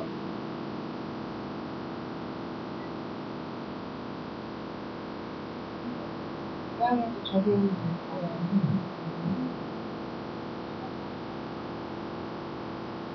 미래 예측하는 거라서 많이 사용해요. 미래 예측하면서 제가 그걸 미래 예측. 미래 예측은 예측은 예측은 파트팅이라고 하니까 내외를 하는 거예요. 아까 얘기한 기타 검사들은 특성이 필요 없어요. 이모도 사는 그 일하시는 그 대형 특성, 저게 대형 특성 같다는 거죠. 실제 그 값이 아니라 그 값과 분명히 관계가 깊은 값을 봄으로써 우리가 원하는 값을 이제 예측하고 하는 거예요. 그래서 실질적으로 레버리가 올라가면 같은 실제로 문제가 뭐 그런 것도 영향이 있을 수 있어. 시스템이 지금 문제가 있는 건 우리가 알 수 없는데, 메모리가 올라간다는 거 알고 문제가 있나? 그렇죠. 그런 것도 이미 배울 수 있습니다. 그럼 우리가 시스템이 어떻게 되는지 알 필요가 없이 메모리 그 레벨만 봐도, 그렇죠. 네, 그런 것도 돼.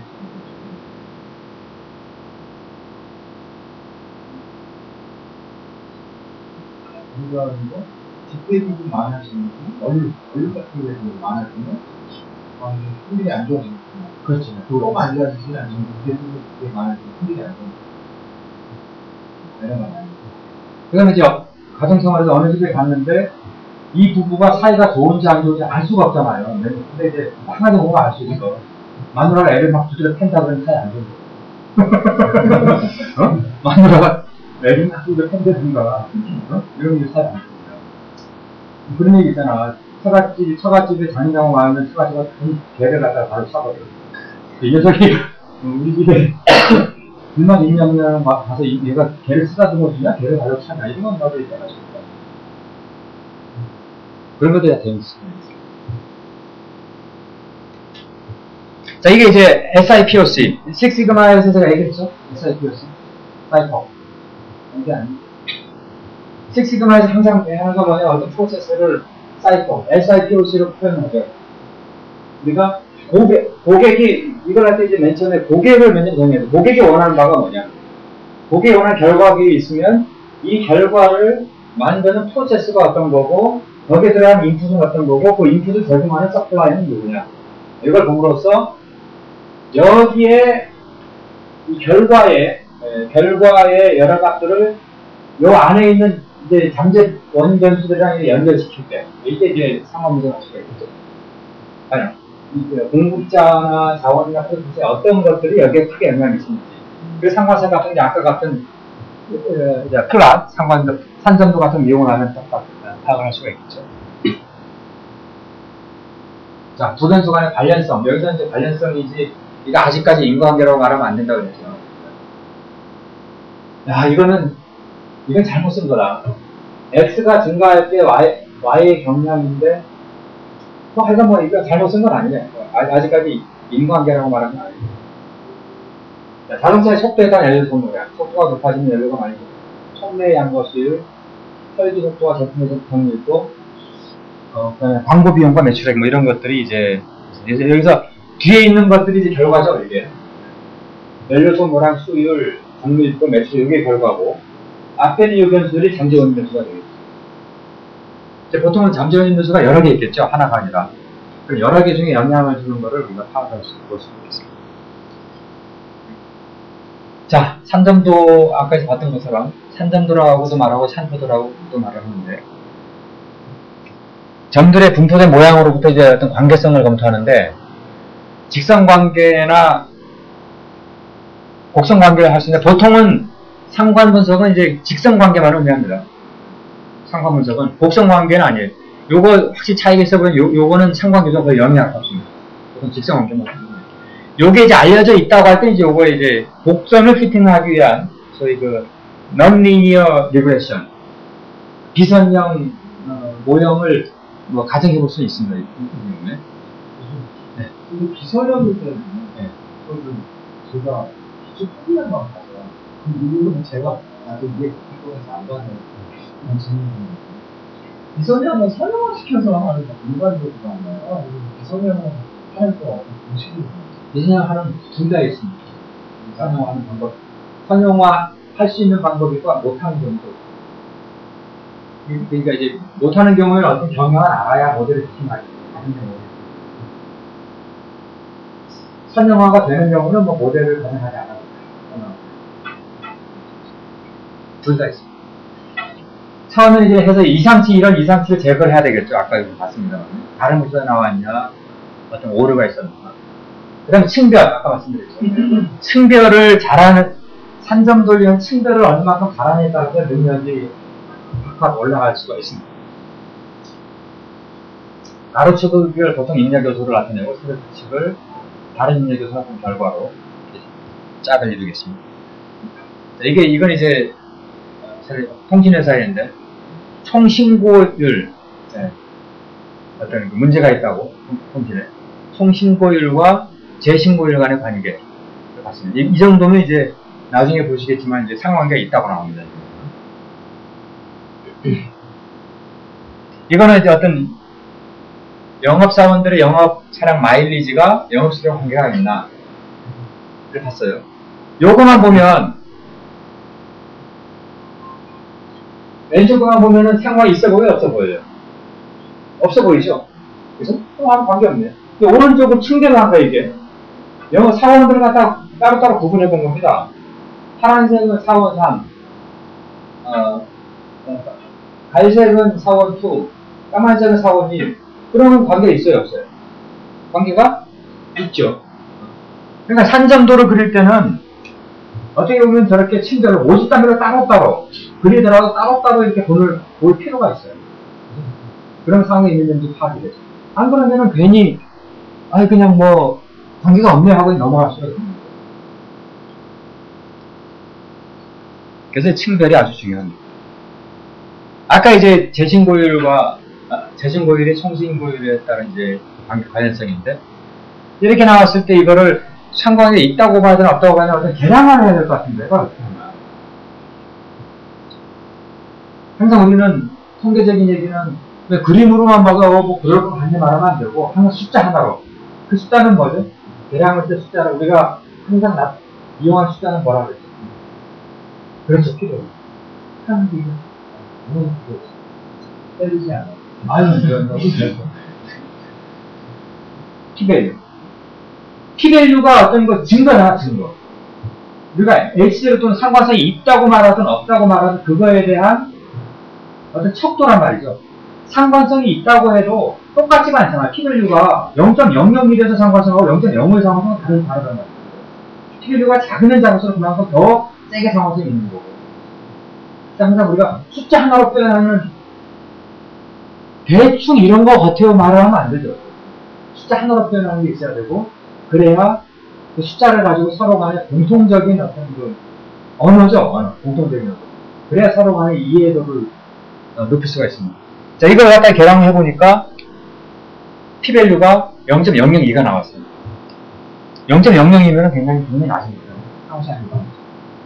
자, 상관 분석을 할 때에 쓰는 통계단 있죠. 기억나요? 상관 분석을 이용한 통계단. 통계단. 상관 분석의 통계단이 있는 거죠.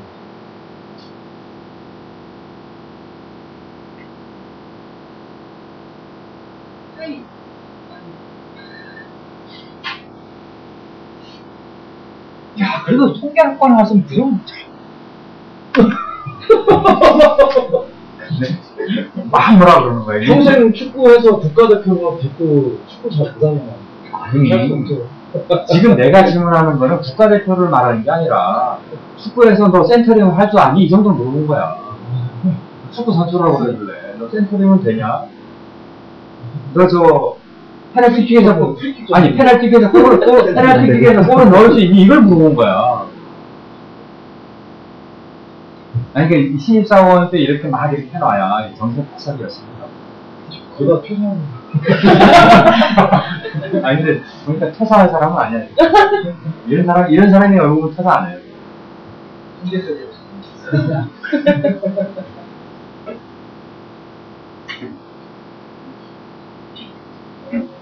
그러면 어떻게 하냐면 이제 여기 보면 재신 피어슨 코릴레이션 해가지고 재신고율 해서 0.84 나왔잖아요.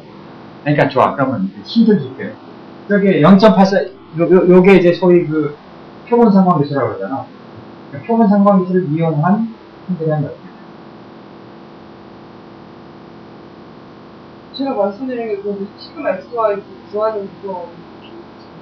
아니 이것이 RXY야 이게 시그마 예. XY의 추정치라고. 그 시그마 X의 추정치를 R이라고 한다면 그걸 이용한 힌트가 뭐냐고.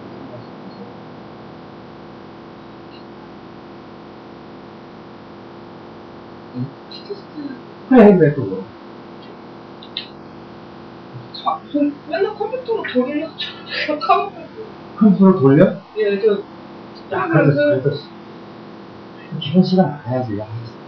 컴퓨터를 그냥 돌려. 근데 저 나온 생각에서 때문에 그거의 분산치를 나눠주는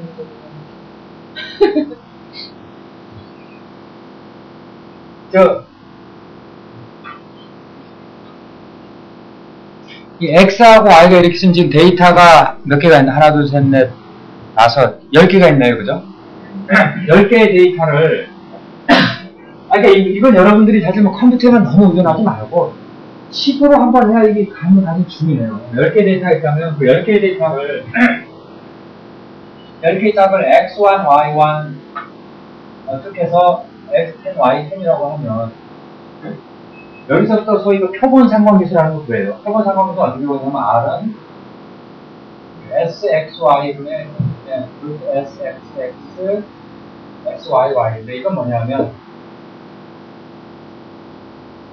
SXY는 두 개들 간의 평균을 X의 평균을 X바 Y의 평균을 Y바라고 치면 이런 거예요. 시그마 i는 1에서 10까지 각각의 평균을 빼, x는 x의 평균을 뺀 품사, y는 y의 평균을 뺀 품사. 그게 sxy고, 여기는 이제 루트, 각각 x, y를 따로따로, i는 1에서 10까지 xi-xy 되고, 그 다음에 i는 1에서 10까지 yi-y. 이렇게 구하는 거예요. x를 평균 한 사람들 다 제곱해서 하고 y를 따로따로 하고 요건 둘끼리 짝을 이뤄서 하고 이랬을 때 이제 아까 여기서 이렇게 하고 그러면은 P밸류는 어떻게 나왔냐면 P0는 이렇게 보여요. 여기서 간 R을 분자해 놓고 분모에는 1-R 제곱에 N-2 전체 데이터 계수에서 두 개를 빼요. 여기서 이제 N-2 하면 8이 되겠죠? 이게 자유도 N-2인 T분포 따라요.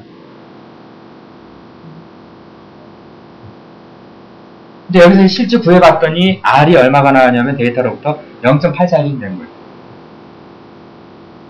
그래서 실제 이 예제에서는 T0가 어떻게 되냐면 이제 0.84일에 10-2에 1-0.84일 하면 이제 이게 얼마가 나올 텐데 그 값이 소위 그 기강역에 있는 거죠. 이 값이 나왔고 여기서부터 P가 0.002가 나왔는데 지금부터 이 P밸류의 개념에 대해서 지난 시간에 한 두어 번 말씀드렸는데 다시 한번 말씀드리겠습니다. 이 0.002가 뜻하는 바가 뭐냐? 다시 말씀드리면 H0는 H0와 H1이 있는데 자 상관성이 있다. 두 X와 Y의 상관성이 있다는 거는 H0일까요? H1일까요?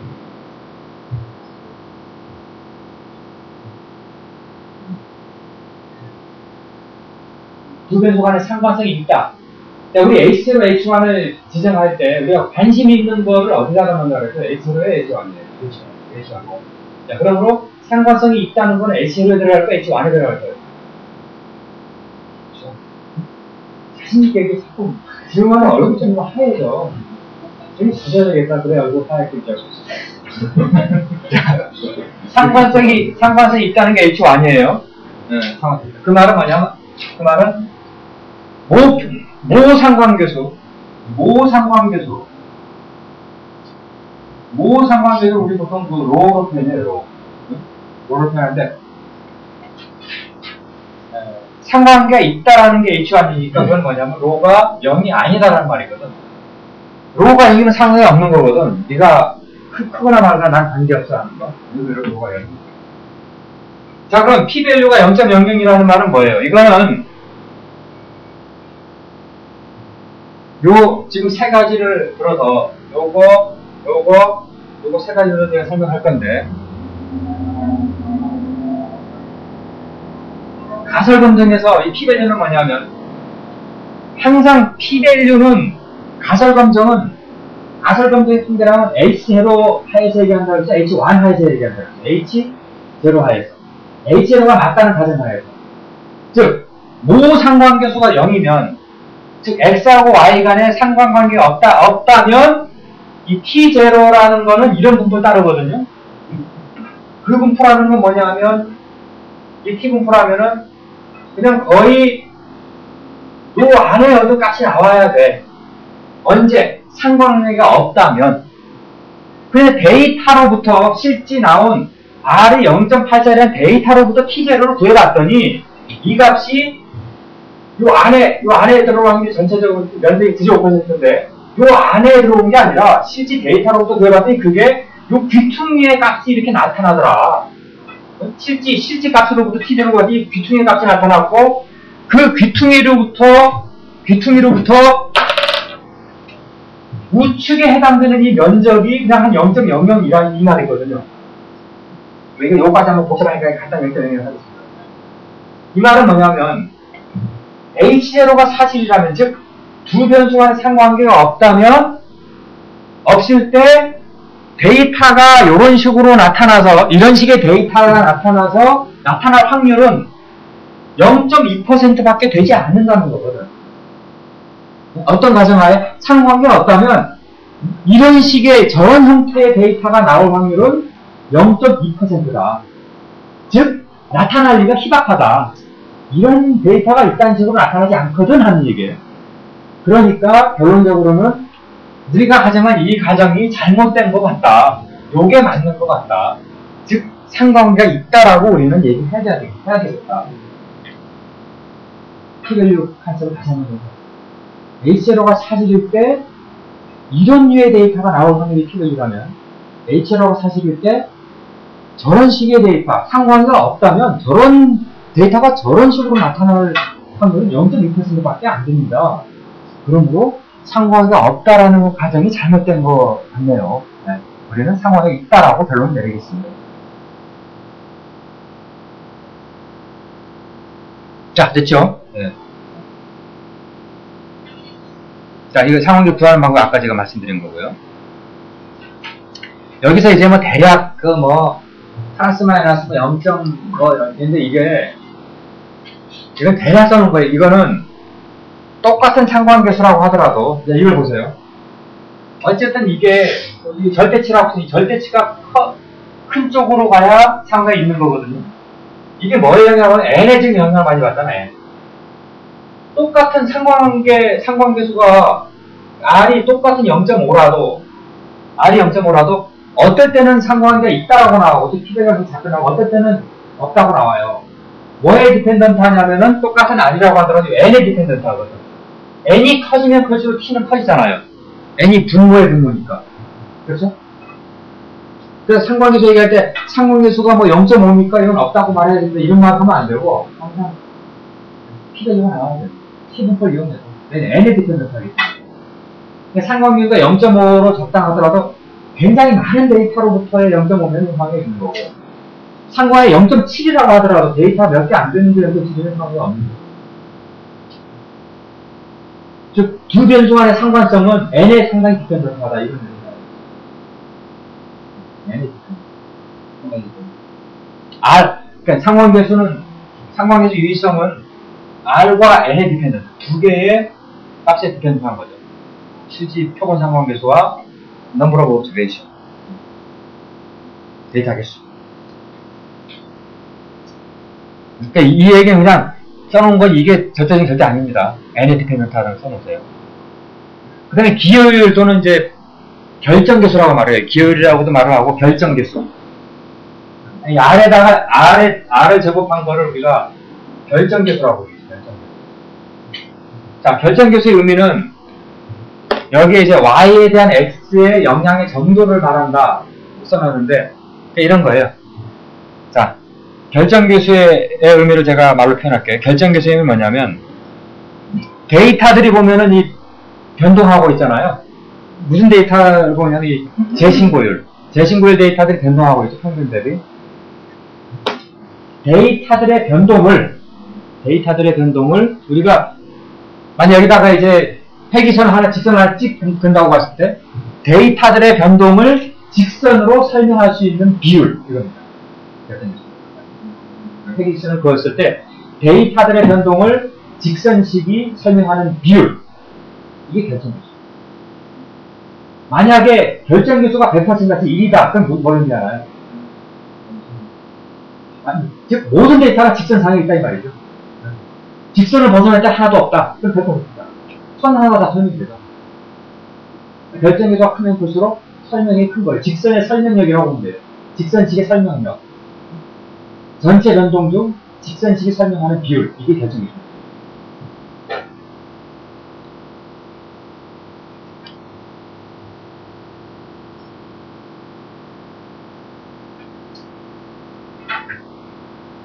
이 시간 아까 제가 말씀드린 거고.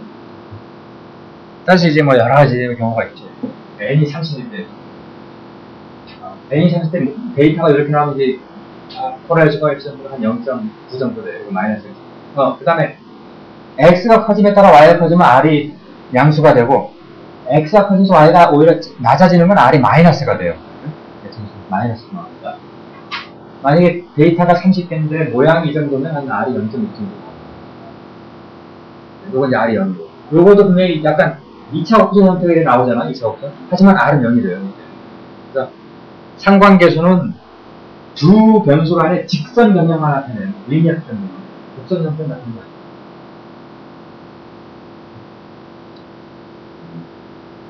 이게 이제 다수의 선 정도를 파악할 때 매트릭스 클래스라는 게 있어요. 저기 밑에. 총신고율과 재시연고율, 뭐 수리율, 개통률. 요금의 총신고율분의 개통률과는 이제 수리율과 개통률과는 관계가 크네요. 하지만 총신고율은 재신고율하고는 관계가 있고 요거 두 개하고는 수요율이나 대통령 관계가 없고 수요율하고 대통령 간에는 당연히 얘기했지만 관계가 있습니다. 알 수 있습니다. 그러니까 여러 개들 간의 상관성을 동시에 보고자 할 때 이런 매트릭스 클래스를 이용을 해볼 수가 있겠습니다. 이거 아까 제가 했던 거죠. 그럼 나타나죠. 어디가 여기도 앞에. 자, 회귀 분석은 상관성이 있다고 밝혀지고 어디 보면 둘간에 인과관계가 있을 때 의미가 있는 거죠. 인과관계에서는 의미가 별로 없어요. 인과관계 있다고 이제 파악이 되면은 이때 이제 회귀 분석할 텐데 관련성을 규명하기 위해서 어떤 수학적인 모델을 가정하고 이 모델을 가정한 다음에 그 모델을 데이터로 추정하는 방법. 이게 회귀 분석입니다. 추정된 모형을 사용해서 어떤 그 예측을 하는데 예측을 하고자 하는 거죠. 영국의 그 유생학자 프랜시스 갈펜하고 통계자 피어슨이 처음 만들었습니다. 자, 프로세스의 특징의 현상을 모델링해서 실리적인 관계식으로 나타났는데 여기 보면 이제 1번, 2번, 3번이 있는데 모델링 접근 항상 가장 쉬운 것부터 시작합니다. 모델을 여러 가지 회귀분석에도 나타나는 여러 가지 매저들이 있는데 자세한 거는 나중에 또 이제 기회가 있으면 설명하기로 하고 가능하면 심플한 게 좋아요. 그렇게 심플하다는 거는 뭐냐면 그만큼 우리가 Y를 개선한다든지 어떤 특정 것을 유지하기 위해서 우리가 관심을 가지고 이렇게 다뤄야 되는 X가 적다는 얘기거든, 심플하시고. 복잡하다는 건 많은 거예요. 네. 많은 건 그만큼 좋진 않죠. 자, 회귀 모형의 종류 보면은 영향을 미치는 X 같은 데서 독립변수 또는 상상변수라고 하고 Y를 정속변수 또는 반응변수라고 합니다. 다양한 이제 모델을 만드는데 가장 이제 심플하게 이용할 수 있는 게 단순성을 변수입니다. 근데 영향을 미치는 X 베리어블이 이제 하나가 아니라 여러 개 있을 때 일단 다중선 영역이 모형을 쓸 수 있습니다. 독립변수가 2개 이상인 경우에. 아까 지난 질문에 비선 영역이 독립변수와 정속변수 관계를 곱선으로 표현하는 경우에 그때 비선을 위해 쓰죠.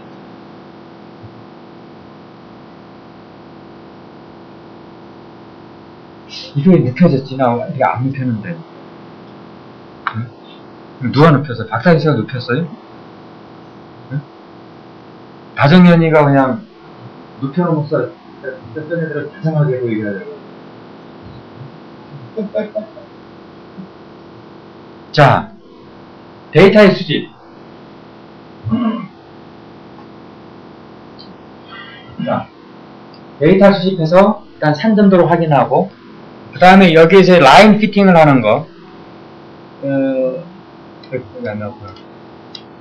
적절한 라인을 피팅해야 되죠? 라인 피팅 하는 방법이 최소 제곱법이라는 방법이 있습니다. 네. 최소 제곱법으로 이제 피팅을 하고요. 그 다음에 이제 가설 검증을 수행하죠. 과연, 직선식이 의미가 있는지. 여기서 말하는 단순회귀의 경우에 직선식이 의미가 있다 없다는 말하고 여기에 있는 상관성이 있다 없다는 말은 같은 의미입니다. 그래서 우리가 회귀 분석을 가정하자면 여기 H0와 H1은 어떻게 표현이 될 수 있냐면은 H0는 그 회귀선의 베타, 즉 기울기 값 있죠? 네, 여기서 얘기한 베타1. 네. 베타1이 0이라는 거고, H0는. H1은 베타1이 0이 아니다라는 말입니다. 베타1이 0이라는 말은 뭐냐면, X가 증가하거나 말거나 Y에는 영향이 없다는 거죠. 베타가 0이라고 그러면. 베타가 0이라고 그러면, YI는 베타 제곱하면 이렇게 되잖아요. X가 잘 의미가 없는 거죠. 즉, 상관성이 없는 거죠. X하고 Y가 상관없는 그래서, 회귀식을 얘기하자면, 요 가설 검정의 기술은 이와 같이 베타1이 0이다, 베타1이 0이 아니다. 이렇게 표현을 할 수가 있습니다. 그래서 그런 가설 검정을 수행을 해서 분산 분석, 여기서 이제 분산 분석이 나옵니다. 분산 분석을 해서 이제 나중에 잔차 분석이라 그래서 이거는 피팅하고 나면 찌꺼기를 가지고 하는 건데 이거는 뭐 일단 자세한 설명이 나중에 기회가 됩니다. 요걸 좀 자세하게 얘기한 게 이제 여기 나와 있죠. 반신은 프로세스를 정의하고 구조한 다음에 모델을 가정해서 방정식을 배우고 데이터 수집하고 선점들을 그리고 파라미터 값, 즉 베타1 값을 추정을 하죠. 가설 검증에서 분석 분석하고 진단, 진단하는 게 전체 분석인데 그 다음에 이제 모델과 데이터에 관해서 다른 사항들을 확인해서 결론을 내는 게 있습니다. 자, 보통 이제 단순 회귀 분석 같은 경우는 모델의 가정이 이렇고 여기서 yi는 이제 노멀 베타 0 플러스 베타 1 요게 평균이고 시그마 제곱을 따른다고 가정을 하죠. 그래서 이제 베타 0은 절편이고 베타 1은 기울기고 입실은 i는 이제 오차. 그래서 이것도 이제 회계선도 보면은 두 가지를 나누죠. 여기 이제 y 가면은 어떤 특정한 데이터가 있으면은 이 데이터의 이 y값, y 절편에서 y가의 차이. 요게 이제 총편차거든요. 총편차를 직선 시계에 의해서 설명해서 편차. 자, 직선 시계에 의해서 설명해서 편차가 뭐냐면 xi 값에서의 이 직선 상위 y값 요거죠. 요걸 우리가 y 햇이라고 표현하거든요. y 햇. 그럼 y 햇과 평균 간의 차이. 요게 설명되는 편차예요. 직선식으로 설명이 되는 거예요. 그 다음에 yi와 이 직선상의 yi 햇, 이 차이. 요거 설명이 안 되는 거 직선식으로. 저게 이제 설명이 안 되는 편차인데, 설명되는, 이런 데이터의 개수가 만약 30개면은, 30개의 이런 설명되는 편차, 설명 안 되는 편차가 있을 거 아니에요? 그럼 30개 중에서 이런 설명되는 편차의 값이 크면 클수록 직선식은 의미가 있는 거고. 막말로 모든 데이터가 선상에 있다 그러면 다 설명이 좁혀지잖아요. 직선식으로. 설명 안 되는 편차가 0이 되겠죠. 봐봐요. 그래서 결론적으로 설명되는 편차의 비율이 설명 안 되는 편차의 비율에 대해서 높으면 높을수록 직선식은 의미가 있는 겁니다. 그래서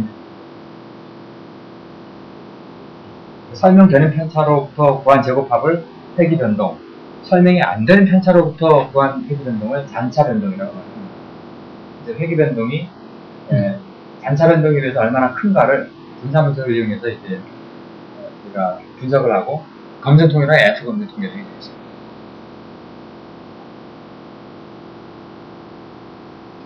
자, 이건 이제 아까 설명한 거 이어서 설명한 건데 변동은 이제 yi-y가 이게 총변동이죠. 총편차. 총편차를 요건 설명이 안 되는 편차, 설명이 되는 편차로 나누고 각각을 제곱해서 다 더합니다. 그럼 이제 요게 총변동이고 요게 잔차 변동, 설명이 안 되는 변동, 요게 회귀 변동, 직선식으로 설명되는 변동 이렇게 나누죠. 총편차, yi에서 y가까지 총편차고 직선상에서 평균가 차이, 요게 설명되는 편차고요. 데이터 값에서 yi-값의 차이, 이게 설명이 안 되는 편차. 그래서 결정계수는 SST, 총변동분의 회귀변동의 비율, 이 결정계수고. 여기 뭐냐면, 총변동의 어느 정도가 변수 X에 대해서 설명되는가, 이게 나타내는 거예요. 그러니까, 총변동 중에서 직선식이 설명하는 변동의 비율, 이게 이제 결정계수가 되겠습니다. 자, 여기까지 이제 오늘 분산분석과 분석에 잠깐 말씀드렸습니다. 그래서 제가 첫날 때 약속한 대로 가능하면 통계적인 얘기는 안 하고 원리와 개념 위주로 설명을 계속하고 있습니다. 그러니까 만약 여러분 중에 좀 더 뭐 이 자세한 내용, 좀 기초를 알고 싶다면 언제든 연락하면 관련된 자료를 제가 모아서 이제 여기까지가 보면 최근에 기초 통계죠. 저희가 흔히 일반 대표를 쓰는 엑셀을 씁니다. 엑셀에서 나오시는 통계 정보가 이런 기준까지 딱 엑셀까지 나와요. 근데 그래서 암호가 맞는 만호가 분석이라든가 그런 것도 있죠.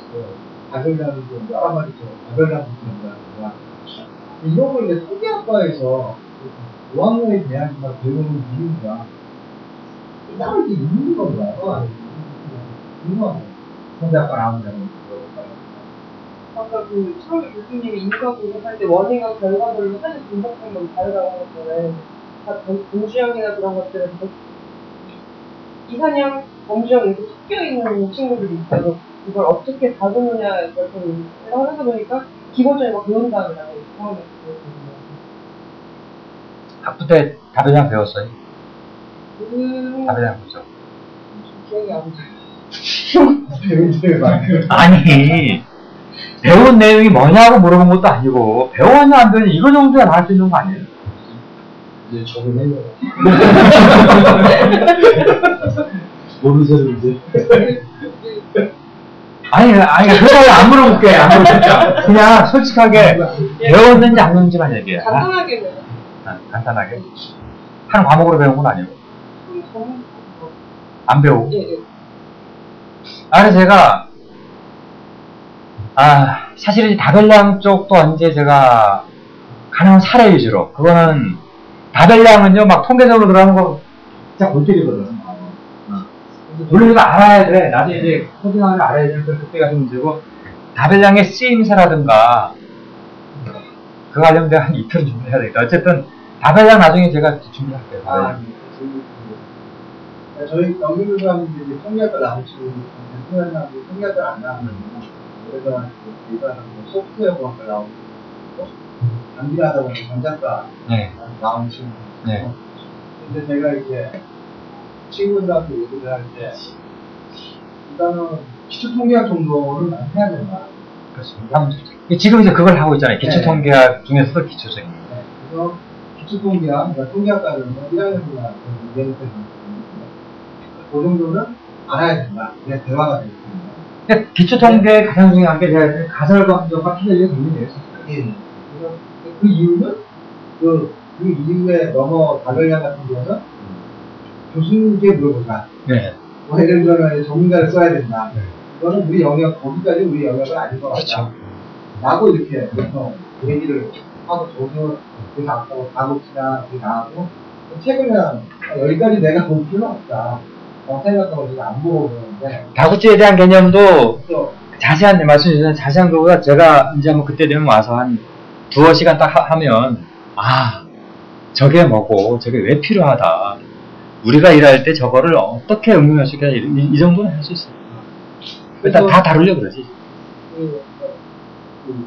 예를 들어가지고 대기업에서 이제 힘들교육하고 있는 자녀들을 봐도 내용이 한 요 정도 딱 수준이더라고요. 그래서 이제 궁금한 게 저희 직원들한테 이 정도 정도만 하면 된다라고 해야 될지 아니면 이거가 좀 더 있는지. 그러니까 실제로 일반적인 유저들이 접할 수 있는 유니테크나 전문적인 툴 말고 엑셀 같은 경우도 어느 정도 범위 내에 한도 되어 있거든요. 이게 그냥 기초라 요 정도를 알면은 기초적인 대화가 되니까 이 정도로 한정을 지어놓는 건지 아니면은 다른 어떤 또 다른 이유를 있는 건지 단순하게 기초기 때문에 기초다. 근데 이제 제가 얘기를 하자면 어디까지 이걸 범위를 엔지니어들이 좀 배우면 좀 애매하더라고요. 제가 말씀드리자면 기초 통계 하면은 책들이 많이 나왔어요 우리나라에. 근데 그런 책들도 사실은 굉장히 좀 통계적인 얘기 많이 해요. 근데 제가 하는 내용은 여러분들이 그거를 알아서 나쁠 건 없는데 그런 통계적인 일이 자꾸 함으로써 여러분들이 의욕을 꺾을까봐 가능하면 저는 통계 얘기 안 하고 원리와 개념 얘기를 하고 있습니다. 근데 제가 얘기하는 거는 그런 기초 통계한 책보다도 훨씬 통계적인 일을 안 하는 쪽이에요. 안 하는 쪽이고 포인트는 여러분들이 해야 될 일에 대해서 첫날에도 이제 말씀드리고 여러분들 요구도 가능한 사례 중심으로 경험과 사례 중심으로 해서 여러분들이 어떤 개념에 대해서 이렇게 힌트를만 얻고 나면 나중에 여러분들이 실제 뭐 코딩을 해야 되거나 이제 그럴 때는 아니 소프트웨어를 뭐 통계 R을 써가지고 한다 그러면 그런 나와 있는 게 좀 있을 거라고요. 그걸 갖다 붙이고 하는데 중요한 거는 이 세상에 어떤 것도 올마이티한 그런 방법은 없어요. 없으니까 제가 여러분께는 통계적인 개념과 원리를 가르쳐서 여러분들이 생각할 수 있는 방법, 생각하는 방법, 그 다음에 실제 문제에 닥쳤을 때 어떤 식으로 가야 될지에 대한 어떤 나름대로의 약간의 능력, 이걸 갖추도록 하는 거고 어차피 이제 앞으로만 할 때 뭐 제가 계속 와서 뭐 이런저런 조언을 드리고 또 통계학과나 산업 수신들도 이제 뽑아서 한다니까 그러면서 하나하나 만들어요. 제가 지금 얘기하는 것보다 더 쉽게 얘기할 수는 없을 것 같아요. 제가 보통 이런 대기업 레벨이 어느 정도 대기업에 통계 잘하는 줄 없어요. 제가 보기에는 쉽지 않아요. 이런 애들은 있더라. 옛날에 식스가 보니까 그 친구는 모 대학 재료과 나오는데 정말 잘하는 애가 있더라고. 근데 그런 애들은 좀 특수한 경우고 일반적으로는 무슨 말을 해도 제대로 잘 이해하는 사원들의 숫자가 많지 않아. 성들은 어느 정도 하면 확실하게 안다. 그건 없어. 정말 그 개인 베이스고 누가 어떻게 가르치느냐에 따라 달라지는 거고 개인의 모티베이션과 이거에 따라 달라지는 거지 어느 정도면 다 되고 없어. 어려워. 그러니까 어렵고 정말 각자 하기 나름이고 제가 아까 전에 대학 다닐 때 통계하면 잘했는데 지금 생각해보니까 그때 이제 나름대로 통계 관련 전부 A를 맞고 했는데 지금 내 스스로가 그 당시에 나를 보면 정말 아무것도 몰랐던 것 같아요. 아무것도. 학교에서 시험만 봤지 그런 것 같아요. 그렇게 생각해요. 이제 확 적응을 해서 웬만하면 그냥